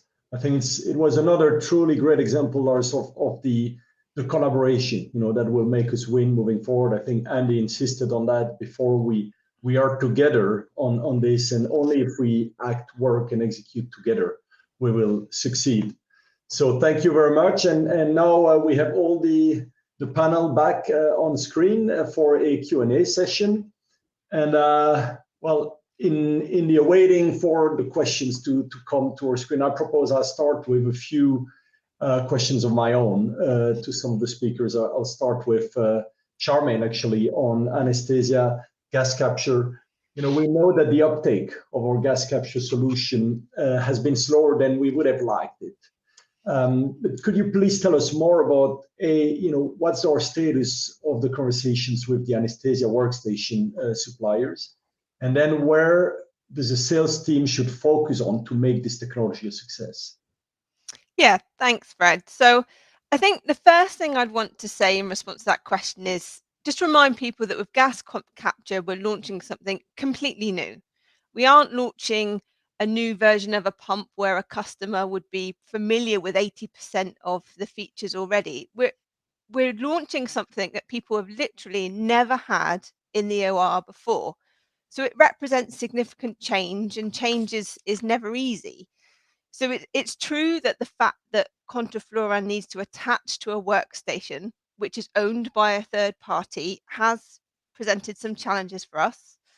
But I'm pleased to say that in the recent just couple of months, we've seen some significant turnaround from the two major OEMs, both Draeger and GE, with them rewriting SOPs for us, making clear turnarounds in terms of their attitudes to the technology, a lot of which has been driven by the customer demand. We heard from Andrea in Portugal that the ACSES is planning on writing tenders to mandate that machines can be converted into passive mode. So we're starting to see that turnaround happen, and we will get to the certification that our customers want to see in the early part of this year. But also, the OEMs are only one part of the story. The other part is the customer profile. And in terms of focus, I would say we need to focus on finding the innovators, focus on finding the early adopters, the customers who are willing to embrace the change and want to be part of the solution. And then we can accelerate the technology. Thank you, Charmaine. Makes a lot of sense. Let me move to Catherine. Catherine, regarding IV fluids, I'd like to put the elephant in the room here. We've been experiencing a number of challenges in supply relating to IV fluids. And, both Cristiano and Andy made it very clear that this is now a priority for Baxter in Europe to resolve those. What confidence can you provide us that Baxter is addressing these issues adequately into the future? Yeah, sure. Thank you, Fred. Always good to get the difficult question out first. So, yeah, we've had a number of challenges, both on our standard IV solutions, and probably the one that is more prevalent in people's minds at the moment is the Plasma-Lite supply as well.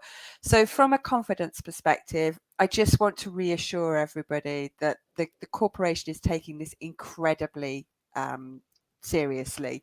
So we have a crisis team that is set up with regards to Plasma-Lite. They are meeting on a daily basis. There are people from the business, from multiple functions, all working to try and come up with a resolution that enables us to get back to supply of Plasma-Lite as soon as possible. And also, as well as the short-term challenges that we face and trying to resolve those, we're also working with the team from a longer-term perspective, because we hear loud and clear from the countries that this isn't just about managing the crisis today. It's about reinstilling the confidence in our customers once we've come out of this supply issue for the future. So we're also working with, again, a whole series of people to look at our longer term strategy and how we can build the confidence in our ability to provide contingency plans and continuity in supply moving forward. So a lot being done on Plasma-Lite. We will keep updating the team as we get more information around that, because we understand how important it is to get that information out to the market. And then from a wider supply perspective, Fred, I know that you and a number of team members have been involved in a workshop looking at not just IV fluids but other areas. So there's a real commitment from the company to address the challenges that we're having and to be able to put in place long-term solutions that are going to give our customers the confidence that Baxter is the right company to partner with such a critical product that's so important to maintain the normal workings of a hospital on a day-to-day basis. Absolutely. Absolutely. I concur, Catherine. Thank you very much. So Agnes, I've said it many times, Starling is a critical growth area for us in 2022. And we have many recently started sales teams on Starling across the region. So which recommendation would you have for those, freshly starting teams on Starling to make sure they reach swift and enduring success on Starling in Right. 2022? Well, thank you, Fred. So, yeah, I mean, the most difficult part of the whole process is the implementation. The implementation means that the center is going to be autonomous. So it means that every time when a high risk or a moderate risk patient will come in the OR, they will have a monitor. Okay. So we're talking about having implementation of protocols. We need to have, as we said, and we have seen in a movie, that we need reference and champions. So those teams, it's going to be us when we're not there, right? So the thing is, as we said, we need to change the medical practices. So this is why the key is the implementation, and the business model is the sensor consumption. Okay, so in many countries we place the monitor, and it's very, the coffee machine model. We need to have the consumption of the sensors, and our target is 10 sensor per monitor per month minimum. Of course, it's more, it's even better, but that's the key thing. That's where we have the margin. That's where we have the business. So what is my advice is continue as done. We've been working a lot more in the implementation steps to be more prescriptive. So use the use what we've been working on, and that's really the steps where the French team is. The other countries, they are about to start, and they have started couple of implementation, but it's the real work to start there. So we'll be with them, of course, to help and to support. Thank you, Agnes, for those precious advices. Very clear. Lars, injectables. I mean, I was almost going to say a new business for us. It's not new, obviously, but it's, since you joined, a new focus, and certainly we brought you with your experience. What can you tell us from your experience? What do you see as the key elements that are needed to be successful with our specialty injectables business in Western Europe? Well, thank you, Fred. I think from an overall perspective, I think I would go with fast, focused, and flexible. And focused meaning that we are really identifying some key customer needs that we want to develop products towards. We should not make the mistake to think that because American customers are fond of this type of product, that it will work in Europe necessarily. So really focus on that key need across more markets. We also, if we look at some of our portfolio, which is purely generics, we need to be fast. We need to be able to adapt to changing situations, starting, stopping of supply, and really turning around our development to also be fast and hit those patent expiries where these products are way more profitable and more fun to market than in very mature generic markets. And then lastly, flexible in terms of determining different strategies across those different product segments, being either originals, differentiated products, or pure generics.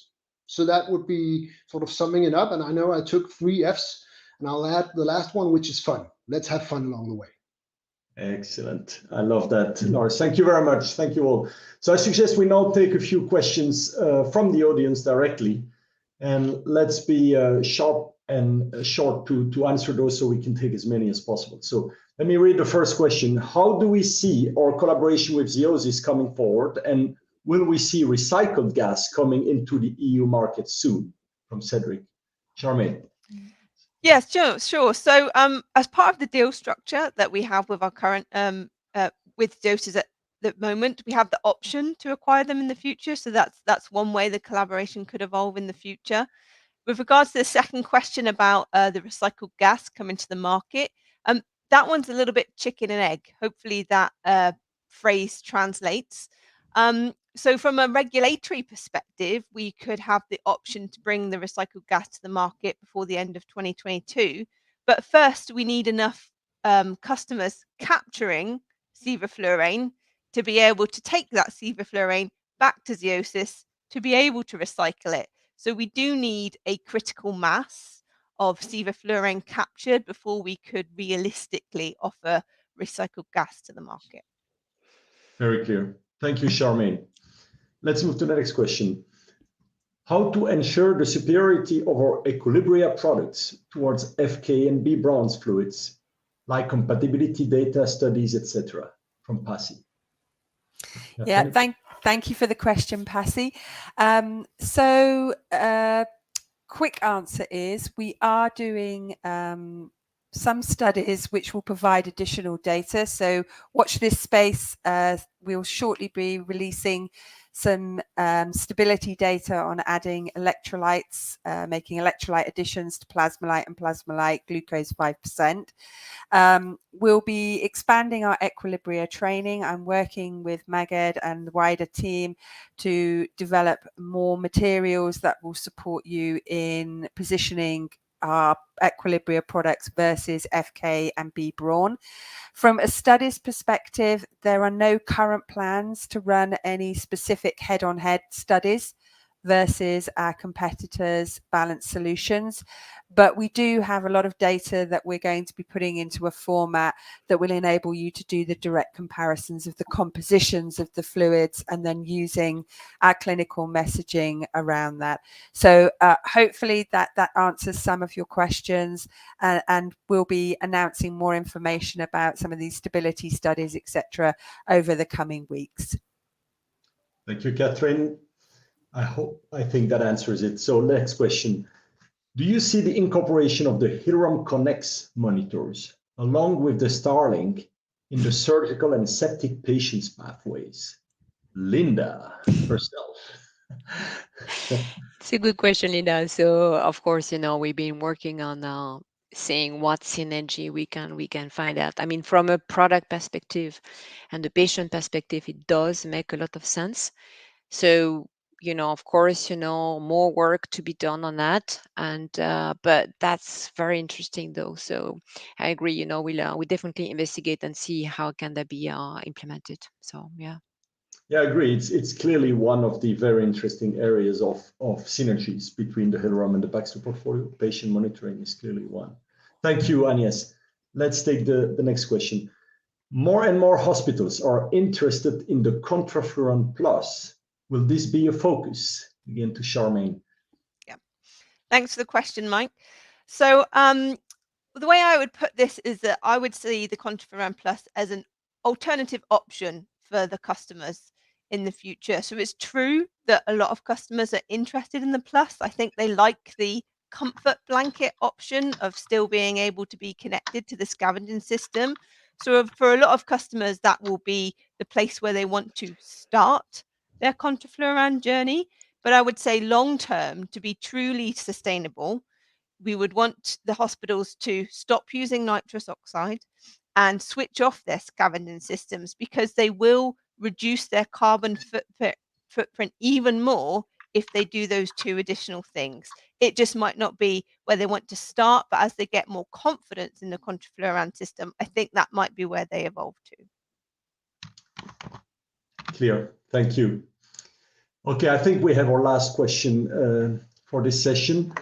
So what is the added value of Starlink compared to the competition? Very clear, straightforward question. Yeah, it's a good question. Yes, in fact, if we speak about OR as an example, we do have a lot against the competition. The thing is, we are non-invasive, so it can be used on any type of patients, right? And we are validated with the gold standard as an invasive. So as an example, today in the OR, they use the Doppler as an example, but there is many positions they cannot use it. So there is a lot of limitation. Then when they use any device based, on pressure, then of course they get a lot of errors and the wrong readings. So we do have a lot. This is why I was saying that, when we do an evaluation, we are 90% of successes, because we do have a lot on our side. So Anon, come to sell Starlink. Excellent. Thank you, Anya. Actually, I'm getting that we have another one last question, because we couldn't leave Lars without getting one audience question at least. So here it comes, Lars. How is Calyx different from the other pharma products that Baxter already offers?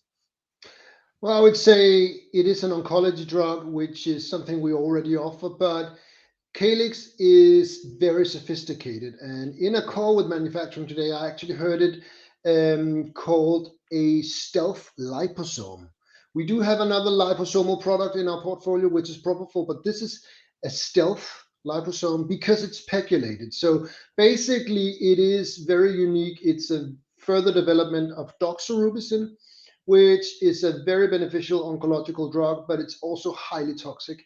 When you encapsulate it in liposome and further encapsulate that liposome in a pegylation, it will cause significantly less side effects to the patients and offer, a much better cost benefit to the patient. So I think that's how it's very unique. Very clear. Again, thank you very much. And thank you for all four of you for joining me today for this marketing session. I think it's time now to close this session. And, once again, thank you all for attending.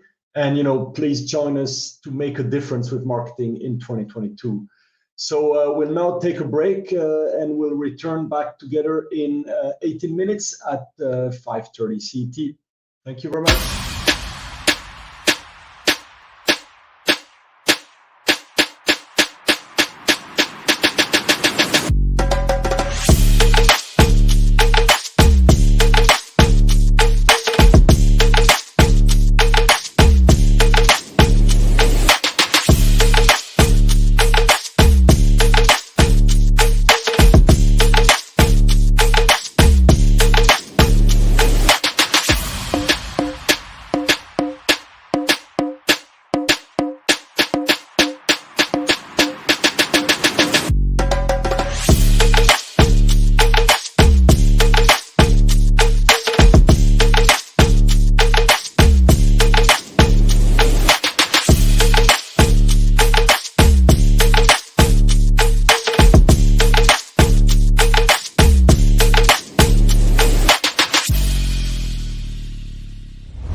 So congratulations to all the winners of the 2021 Elite Awards. It is your dedication, your hard work every day to support our mission to save and sustain lives that make the difference.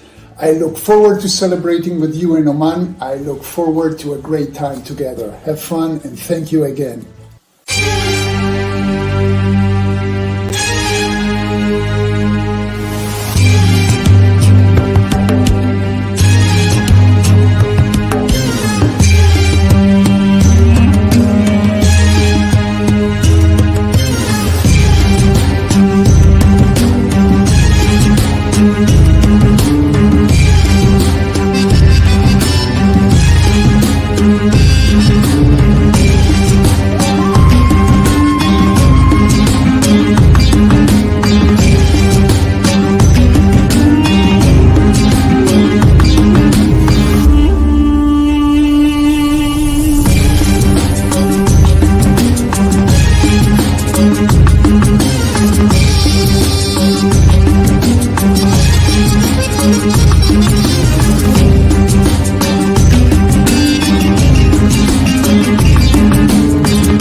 Hey, good afternoon, good evening.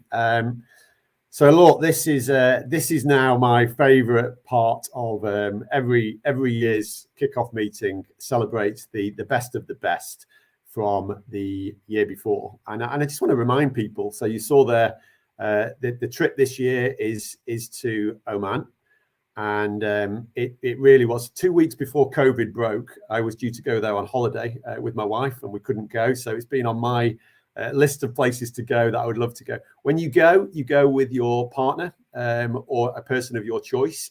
You go for a week.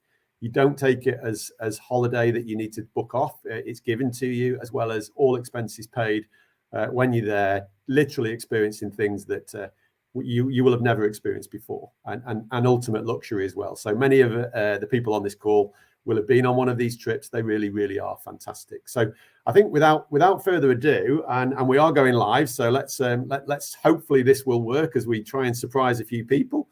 But can we have Tash on stage, please? Good evening, Andy. There you are. Good evening. So listen, without further ado, I know that you have a couple of announcements to make. So I'm going to hand over to you, Tash. I do indeed. And I'd like to rewind you back, Andy, to the year 2003. Many significant events happened in 2003. Concorde, the supersonic jet, took its final flight. 100 years celebration for Harley-Davidson motorcycles. And they also recorded the highest ever temperature in Scotland of 32.9 degrees. And talking of Scotland, 2003 was the year that this fine Scot joined Baxter. 134% of sales versus budget, $4 million additional dollars over the ask, and that was all whilst navigating a really challenging capacity environment. This person really needed to put on all of those long-standing relationships to execute on the plan. A lot has changed in the last 19 years, but some things have not, Andy. This person continues to deliver for our patients, for our customers, and for Baxter. And maybe on hearing about this win, he may take his new Mini Cooper car out for a spin to celebrate. So Andy, could you tell us who our first winner is, please? I think cue the video.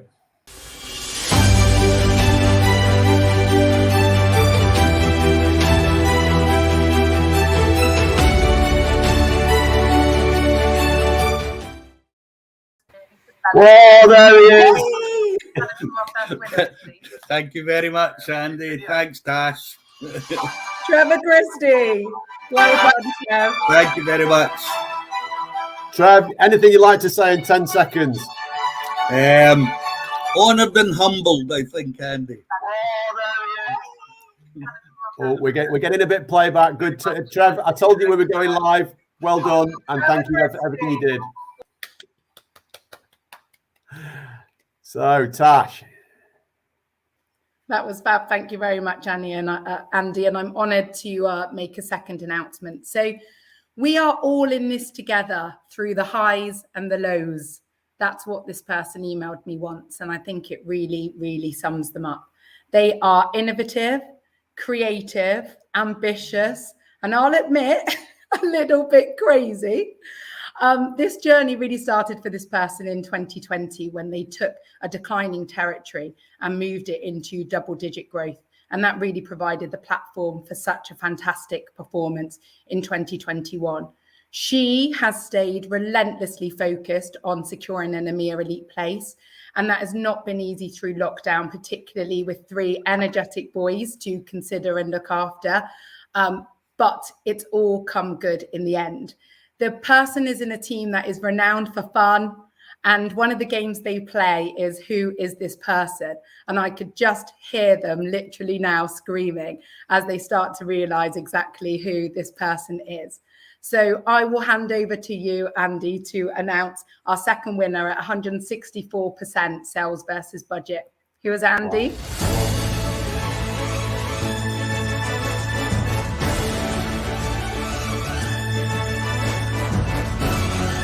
Wow. Wow, Tanya, well done. Well done, Tanya. Thank you. Oh my gosh. Sorry, I've got an echo. I'm crying. I'm shaking. Well done. Really, really well deserved, Tanya. Well done. Thank you for everything. Thank you so much. Well done. Tash, thank you. Tanya, Trev, fantastic. So we're going to move swiftly on. It's challenging if there's an echo, I guess, for people, but I'm now going to invite Mr. Philippe Paes onto the stage, please. Maybe he can speak now. Let's see. Yes, he looks like he can speak. He's not stunned. And so, Felipe, over to you. Thanks a lot, Andy. So I'm sure that Larry knows the name of the amazing person I'm going to present. I'm sure. I'll just do something like this, and for sure you will know who the person is. So this person grew 24% last year, achieving 180% of the plan. And the funny thing is that it's a total emotional super machine. It's all about ambiguity. It's not a one-time achiever. It's a third winning of the Elite Award. And I would say, ole. So this person always says we're long distance runners and it's all about the journey. This person loves her family and especially her son, Manuel. Andy. All. The winner is...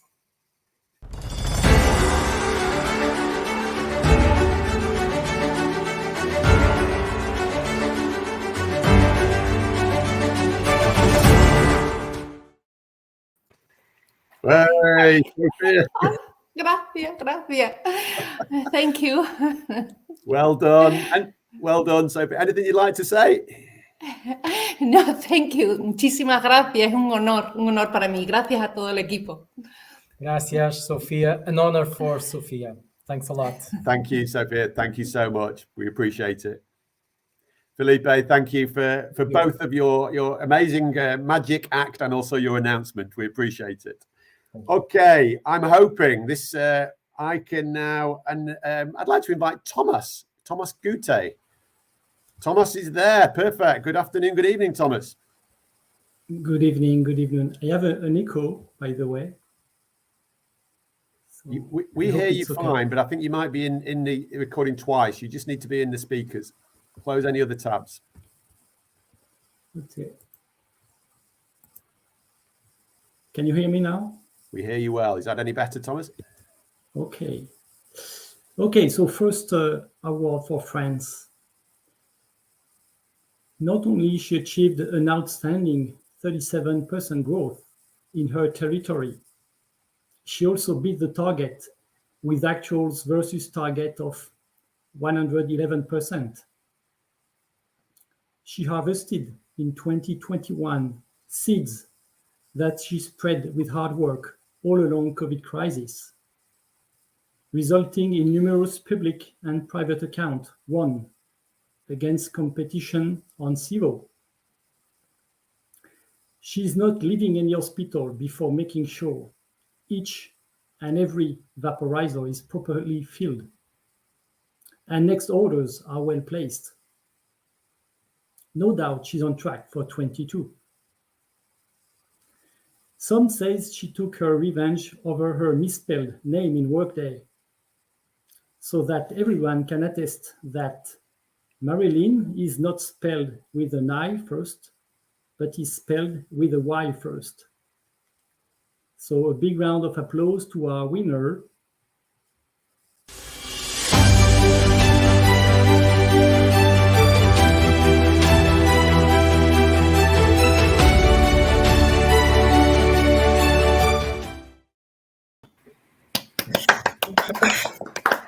Alan, well done. Really. Well done. Anything you'd like to say? Oh, surprise. Thank you. Merci beaucoup. Thank you for everything you did for us. We really appreciate it. Well done. And Thomas, I think you're going to keep you on the stage.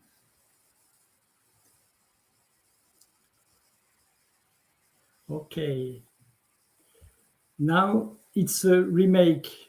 It's a remake we are celebrating today. And I hope this time she's listening, all ears open. Indeed, last year she was so surprised that she didn't realize that we were talking about her. Her manager had to call her back to confirm she was Euro Elite winner. After smashing a 28% growth in 2021, this serial winner is delivering another 8% growth, overachieving plan with 106% versus target. It has been a real pleasure every year in the last 3 years to celebrate the success of the French medication delivery team, to which she has made a great contribution. Her tireless energy and her sense of humor are a driving force to the team. And I know all her colleagues will join me in recognizing her great talent today. A big round of applause to our winner.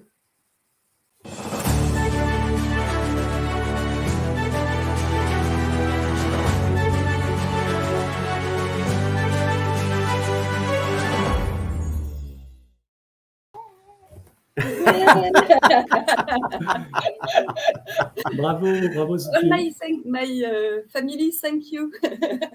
I love that. I love that. Bring him back, Sophie. Bring him back. Come. I understand the message, Thomas. Really well done. Enjoy the trip and thank you. Thank you to all. Thank you. Thomas, thank you. We appreciate it. I know you've probably got an echo, but thank you very much. And now I would like to invite onto the stage Martha. I'm hoping that you are there backstage. Yeah, I'm here. I'm Perfect. here, Andy. We hear you loud and clear, Martha. Yeah, so that's good. That's good. Thank you. Thank you. Very happy to be here and, listening to all these great colleagues and the great achievements. Really, I'm very pleased. Coming to Italy and Greece, no? So joining a new company during the first day of a national lockdown due to COVID, for sure is not the best start for a sales rep or nothing that can expect or imagine. But for this sales rep, this challenge has been seen as an opportunity to put in practice the innovative spirit and the creativity that has to face the market, to face the customers, but also to get to know the new colleagues in Baxter that never met before. So this person has built great relation based on mutual respect, always maintaining a very positive attitude, and always having this let's do it approach that has been highly appreciated by everybody. Difficult tasks and challenges motivate this person who strives always to serve the customers and maintaining high standards and contributing to the MDP team. This person achieved 121% of budget 2021 and grew 141% versus 2020. So Andy, just join me to congratulate the winner, who is...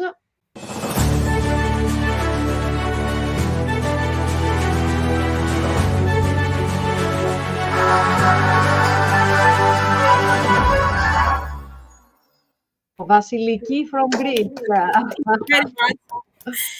Ευχαριστώ πάρα πολύ.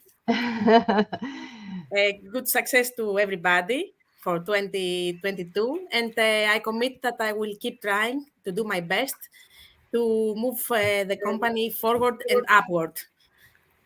Fantastic. Thank you, Vasiliki. Thank you, and well done. Thanks for everything you did. Appreciate it. Okay, so I keep going, Andy, no? Martha, it's still you. So this person had won the Elite Award back in 2011, so 10 years ago. So since then, many things changed. Our lives, Baxter, our business, the world itself, no? But what has not changed is the professionalism, the dedication to make things happen, the focus on the details that can make the difference, the team spirit, the great cooperation and communication, not only within the commercial team, but also within the rest of the total local organization. So that this person has maintained and in many cases improved all these capabilities. No, so the achievements are significant: 132% versus budget and growth of 143% versus last year. So let's see, Andy, who is the winner this time?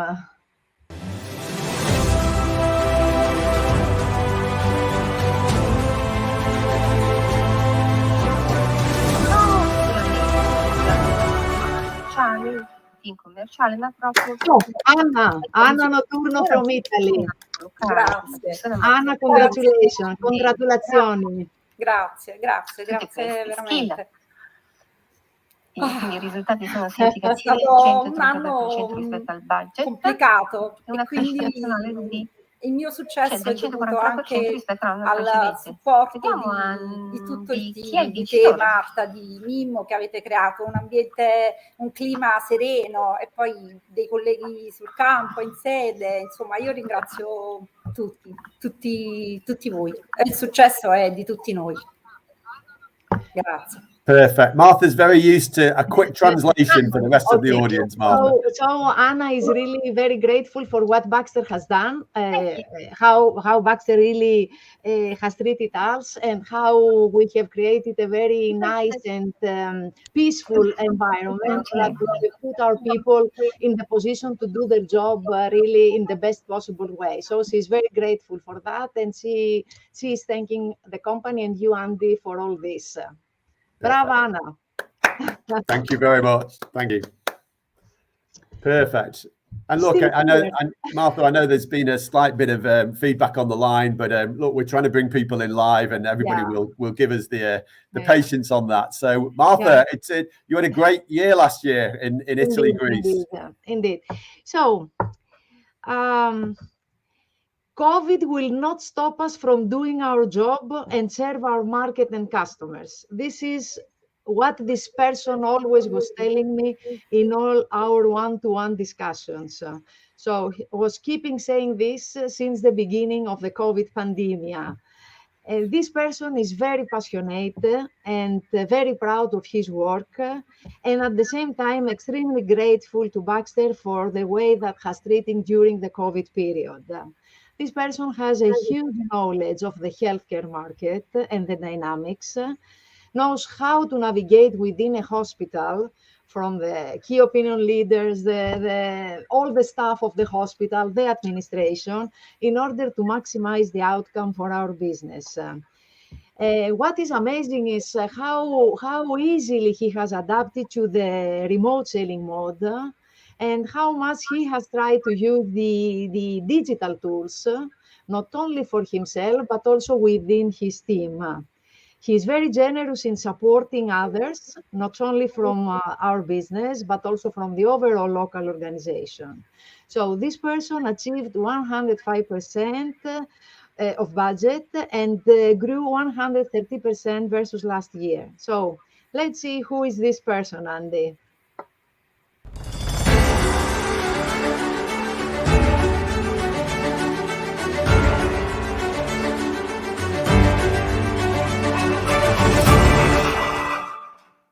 So, what to say, Mimo? Thank you, Andy.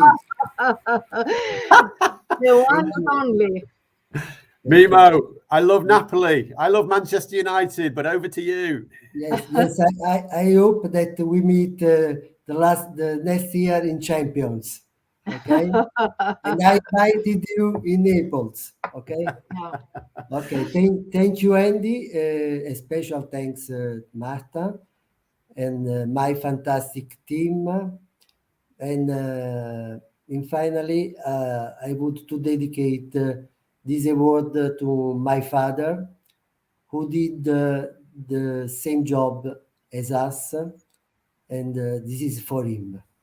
Thank you. Hey, Bravo, and Mimo. Mimo, what a great thing to do. And Yeah. just while you're on, look, I know as sales manager, thank you, Mimo.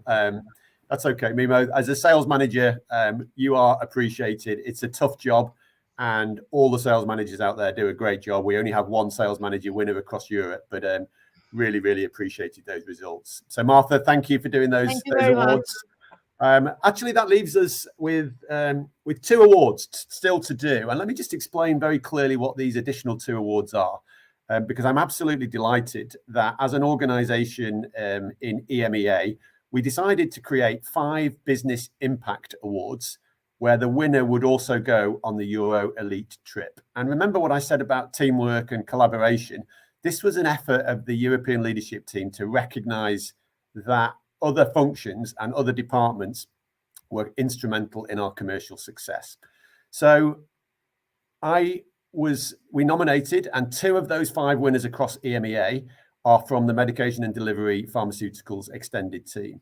So the first person that I'd like to bring up on stage, I've known her for a long time, and what she does in the background, and many of you will know her, to make the right products turn up at the right time in a very difficult business within pharmaceuticals, and most notably in 2021 with our acquisition of Calypso, so Project Calypso, where the coordination, working with separate companies, separate supply chains, separate quality departments, has quite frankly been phenomenal to arrive at the results that we arrived at. We minimized the discards, we made the transitions, and I know that this lady has worked with so many stakeholders across so many functions, and the feedback I get is she's incredibly hardworking, she's incredibly diligent, she's incredibly knowledgeable, and she's a pleasure to work with. And on those characteristics, I am absolutely delighted to announce our next winner.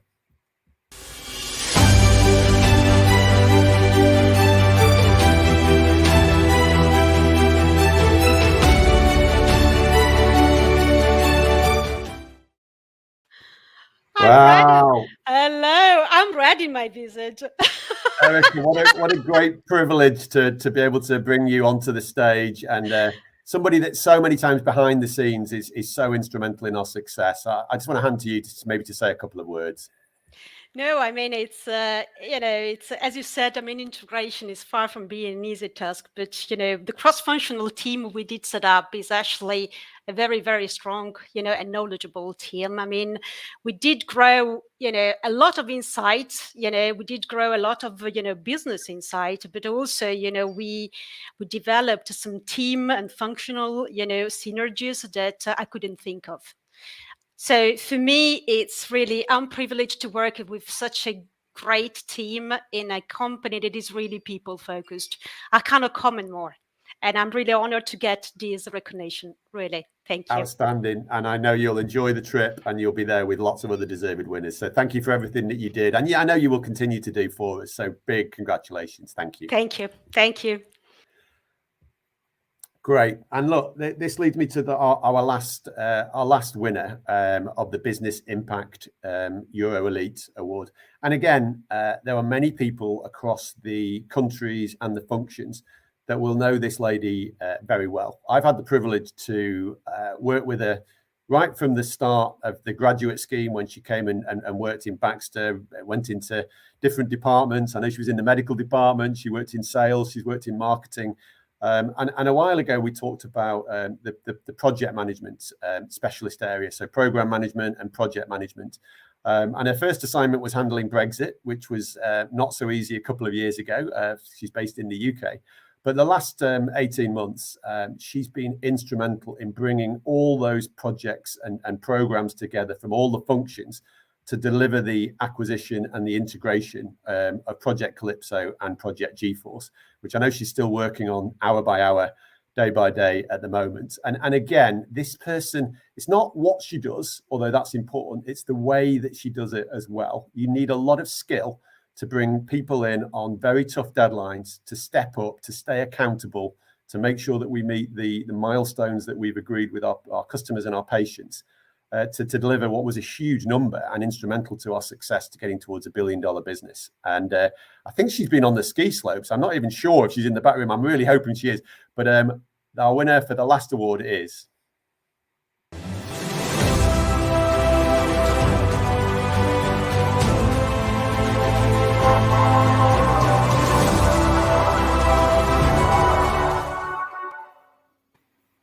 Whoa, there you are. You're in a ski resort, right?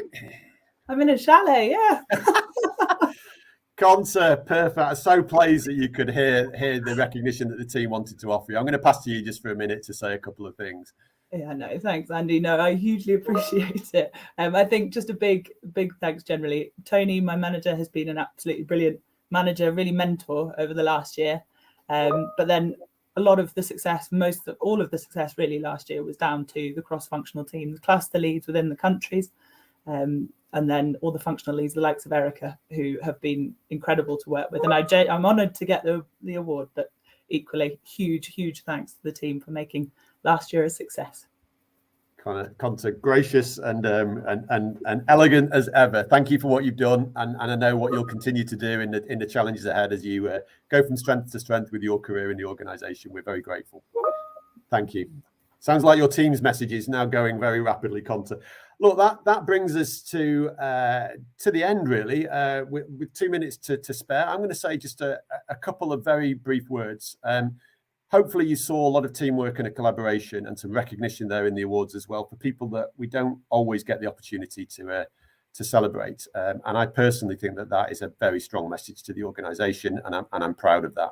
Hopefully you all understand, okay, this is realistically, as a European team, this is the last time that the medication delivery and pharmaceuticals team will be in one plenary session. For those of you that will be building your careers in the medication delivery and acute business moving forward, I wish you genuinely every success. You've got a great leader in Magnus, you've got a great business model, and some great opportunities with Hillrom. To those of you that are coming on the journey with me in pharmaceuticals and nutrition, can't wait to get started, can't wait to understand more about the nutrition business and build a team that, again, we're building beyond $1 billion business now. I haven't thought about the new target that we're going to set for ourselves, but it will be ambitious and it will be audacious. And I look forward to going on that journey with everybody. For everybody in the background that's been helping put this together, Candice, we never get to see you, although we do in rehearsal, but I know that it's been extremely well constructed in the organisation. And to Bess, who's done so much for us from a communications point of view, I really, really thank you. So that's it. It's 1 minute to the hour. I think we're going to close with the video. Thanks for your attention. Look forward to this meeting some of you again in the cluster meetings over the next couple of days.